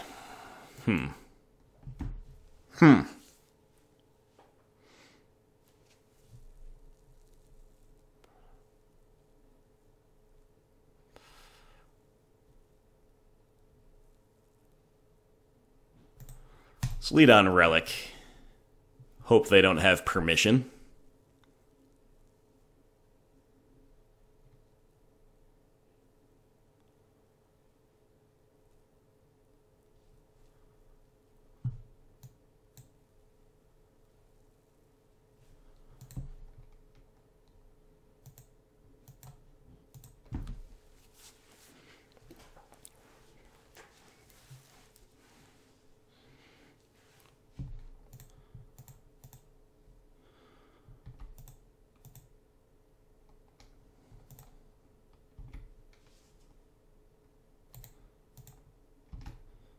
And we'll attack and test their mettle for another block here. This is a super interesting game. Super interesting way to close out this league. Alright, they're going to assign the block, huh? So are we at a state of the game where we should shove with a lava dart? Lava darting them will...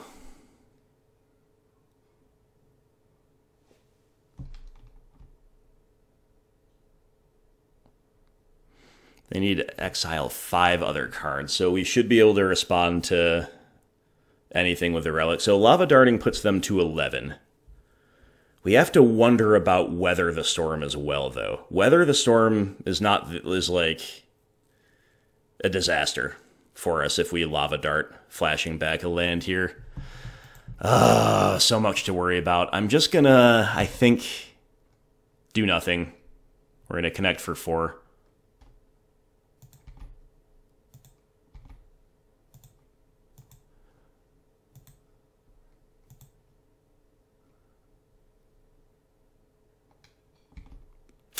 And then we're going to pass the turn. Visions of Beyond. I think this makes me crack the relic. No, there's only 14 cards in our graveyard. So sure. Please no Weather the Storm. Please no Weather the Storm. Okay, they didn't have it. Nice. So I think on their upkeep we're supposed to crack Relic because we... No, they still don't quite have it. I was assuming if they have Weather, then we need, or some other unstep play, then we need to crack Relic before we let them have priority in the main phase.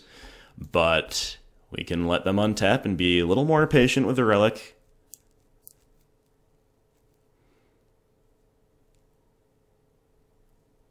Okay, so now in response to this... Oh no, because it's black. They can't escape Burrow off of the basic swamp. Okay.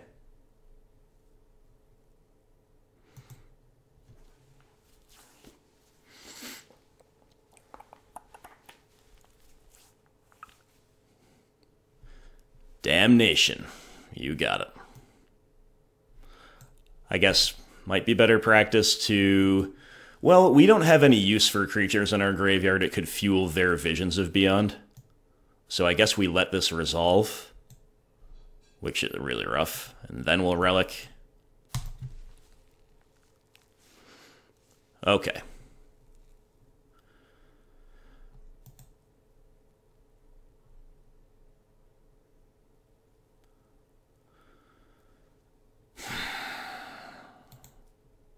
I'm going to put Obosh into hand. Feels like we might be a little bit too slow this game, but we clearly have to pivot to a grindy plan, and now that's what we're doing.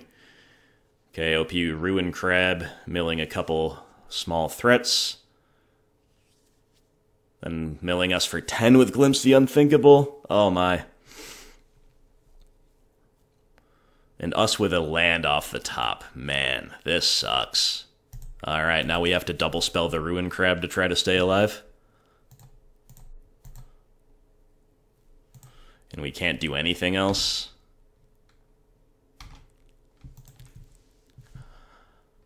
Really soft to a lot of stuff. We're only at 17 cards left. Okay, but they don't have anything this turn, so maybe they have permission, whatever. We don't really know. We're just going to play Obosh. And we're going to say go, and we're not going to search off Assassin's Trophy if that's what they have.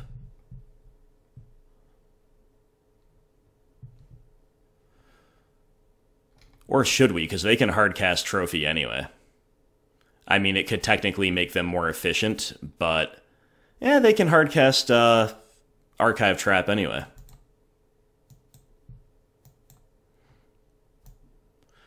Like, we just have to hope they don't have it. Even if they're hardcasting it, they're going to beat us with how slow we are right now, so yeah.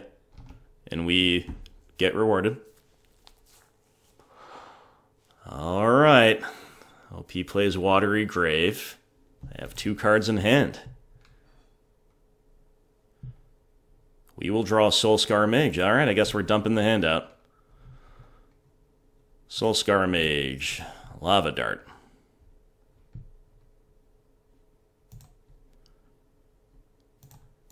Seasoned Pyro.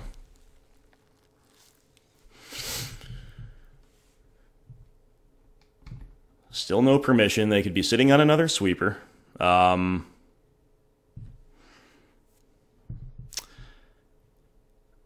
We draw Firebolt Spyro. I think I'm supposed to Firebolt right now. That seems correct. But again, we just hope they don't have Weather the Storm in the wrong spot. They don't. Oh man. This is a nail biter.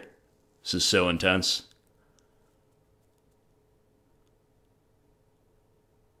Okay, OP just saying go. Us with a lightning bolt, huh?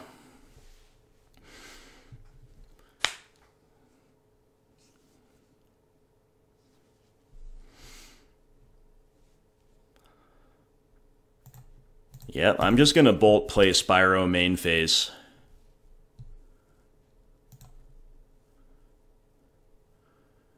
If this resolves, then the opponent's dead in response. We can double Lava Dart in response. Alright, good enough. Wow, guys, that league was crazy. I obviously did not play perfectly. Let's go over the ways I didn't play perfectly. I maybe didn't respect the likeliest build of Sultai Mill as much as I should have. In other words, I think if we were purely going off of what we saw, and also what might be involved beyond that, then our sideboarding for Game 2 was okay.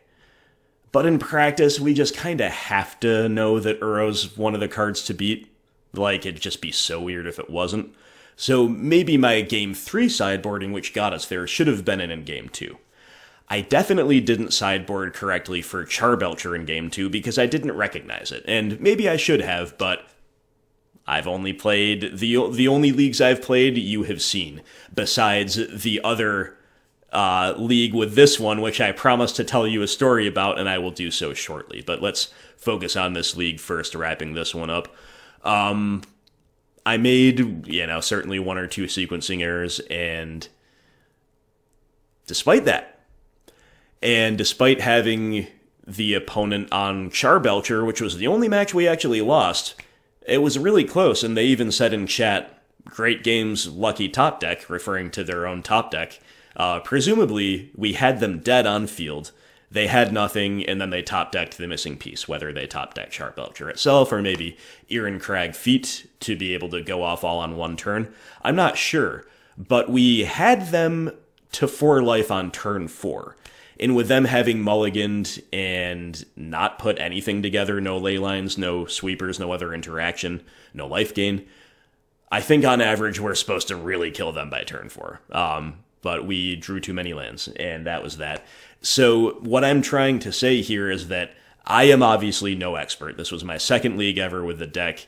I am also a little bit fish out of water still in Modern right now. I'm going to use the rest of my free time today to kind of get up to speed. And again, in a perfect world, if I had the time, I would have gotten up to speed, done my meta video, my research for the article first, and then I would have played the league with that knowledge under my belt, but I have to take my windows when they present themselves, and that's why today I said, well, let's just wing it. Surely we won't play against all the new stuff, but we did play against all the new stuff.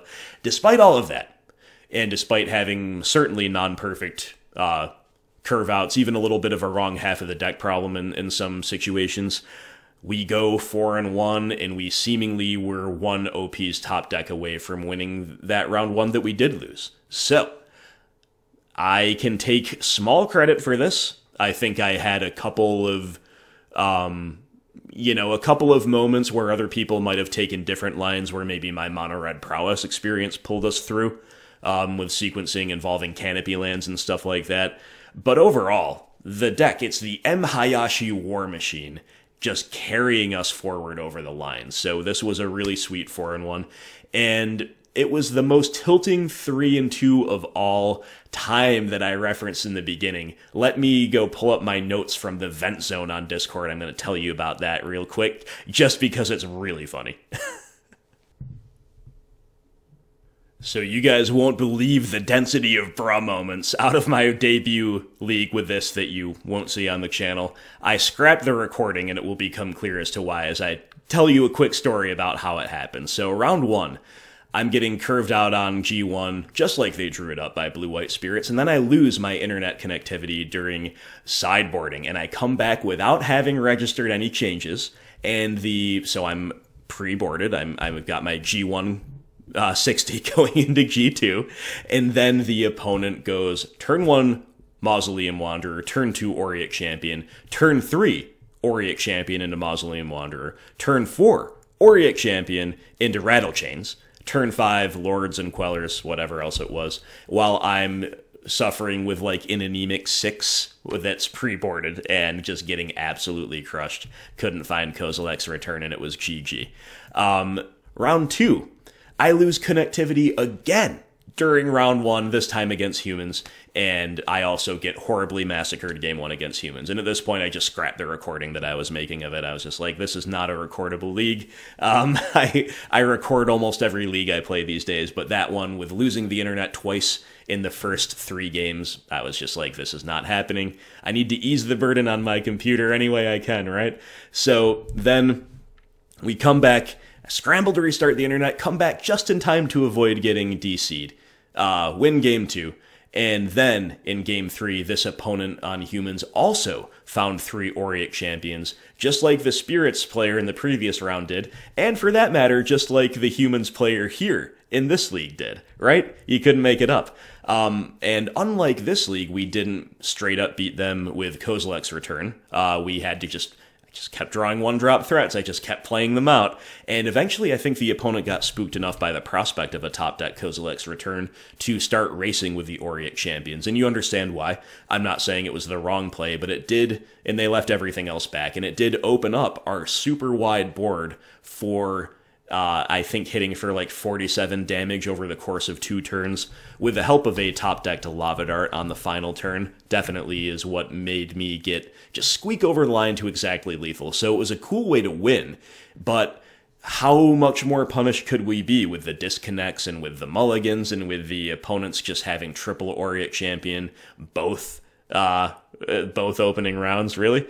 Well, it gets worse. In round 3, I was deep into game 1 against Red Rock, and it was a good game, and the opponent was playing very well, but the opponent was also playing pretty slowly.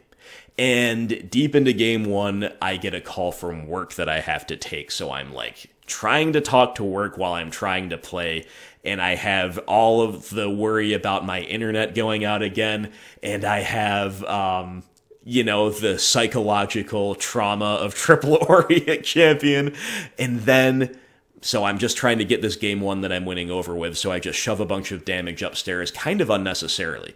In theory, we attack, we maybe have played 1 spell, and then we wait. But I'm like, they don't have anything, Like, I just am even beating, like, double Cling to Dust this way. It's just over. And I completely forgot about their Seasoned Pyromancer tokens in the graveyard, which managed to chump block, keep them alive at, like, 1. They kill me on the crackback. I had a way to beat them very easily. I just overlooked it because of all the things I just mentioned. And then I went on to lose an excruciatingly long game 3. I win game 2, we lose game 3. We're like over 10 minutes ahead of the opponent on the clock, and it's so close and it's so narrow and it's so unlucky in several different ways.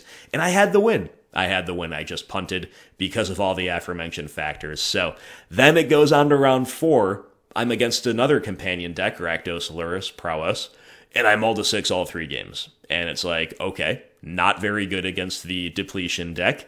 But we split the first 2, and then in game 3, I again mulled a 6, and I have to become a bad burn deck. I have a 1-threat hand, and the opponent immediately removes the 1 threat. And so I start burning upstairs, and they go triple Death Shadow on turn 3. And from there, I'm just like drawing 1-drops, using them as chump blockers, and getting my burn in where I can. After some strange exchanges, I think involving Lava Dart and maybe sacking a land to 1, we end up with ourselves Hellbent with only 1 land on the field and the opponent at 2 life. And we are dead in 2 turns if they don't draw removal for our 1 remaining chump blocker. So it's my turn, I top deck Mountain, I play it. Now we've got 2 lands and a chump. The opponent's turn, they don't remove the chump, so they attack, we chump. We're overwhelmingly dead on board. And then we rip Bonecrusher Giant for exactly lethal. So again, just like the Lava Dart in round 2, it was a really good rip. We rip lethal off the top, but the entirety of the match leading up to that was just like it felt like we were getting punished in the most unlikely ways at every possible turn. So this is what I mean about the most tilting 3-2 of all time. Then in round 5, the one where we did cash the league, we're against Spirits again. This time it's Bant, and in game 1, by my calculations, the only thing they could have to win, or even to stay alive, with 1 remaining card in hand, it has to be Collected Company. They have to find Spell Queller for our Firebolt that we main phase, and they have to have a Lord as well to make their board big enough to have decent blocks. And what do you think they do? That's exactly what they have. And that configuration allows them to get lethal on the crackback if they top deck a Lord. What do you think they top deck? They top deck a Lord. So it was just like, how is this possible? But then the 2 most normal games of the league went on to transpire there, where we do leverage our efficient 1-drop threats and all of this removal. And we did get there against Spirits in the only normal games of the league for, again, one of the most stressful and tilting 3-2s of all time. This one was a little bit more straight up. The Humans games were a little bit more normal. Even though we lost game 1, we beat them pretty soundly post-side with the big assist from Kozilek's return. We had a really tight, nail-biting round 4 and round 5 against our good friend Bloodlights and against the Mill deck. And in rounds 1 and 2, we had very little agency. We're just against the MDFC combo decks, and we split those. So it was a great 4-1 result. As I say, my play was raw. My play was new, and as time goes on, I will get more experienced with this deck, and I'm also going to get my chops with the meta. I'm going to be doing some meta analysis here for you on the channel shortly. I'm also going to be writing a What's New article for Patreon. There will be some overlap with the 2, but there will also be some uniqueness with the 2. So I hope you guys enjoyed that little story of my initial debut with this deck that you did not see. I also hope you enjoyed the league that we just featured here for you today. Let's take a look at our patrons one more time. Chris Antonelli, a brand new Confidant. We also have Sasawi, who was an Inquisitor, who has upgraded to Confidant. Thank you so much to both of you. Welcome to the fold. We also have Howard Wallace, who's a brand new Inquisitor. Appreciate you as well, my friend. And last but foremost, in terms of this league anyway, is Bloodlights, who we ran into in round 4, and who immediately, in the wake of that great tight game where we won just at 1 life, edited the pledge up from Inquisitor back up to Confidant. Bloodlights, my friend, I appreciate you very much. I appreciate all the other names I just shouted out, all Patreon supporters, and all viewers as well. So I'm probably going to hear it in the comments about some of the decisions here, or about the, the thing I feel, I mean, obviously playing into Chalice was bad. The thing I feel most bad about is not recognizing Belcher. I don't know why I didn't. Like, if I had not been talking, if I had not been commentating, and I'm looking at that, I'm like, yeah, it looks like Belcher to me, but for some reason, I don't know, maybe it was to do with their sequence in Game 1 being much more different than other Belcher sequences I've seen so far, and also with how uncertain I felt about the meta that I kind of allowed myself to believe that it was something different, potentially. I'm not sure. Anyway, maybe coulda, shoulda, woulda. It's all good. We can't be too mad about this 4-1, so thanks again, guys. Let me know if you want to see this deck again, and I will talk to you soon. Hope everybody out there has a wonderful day.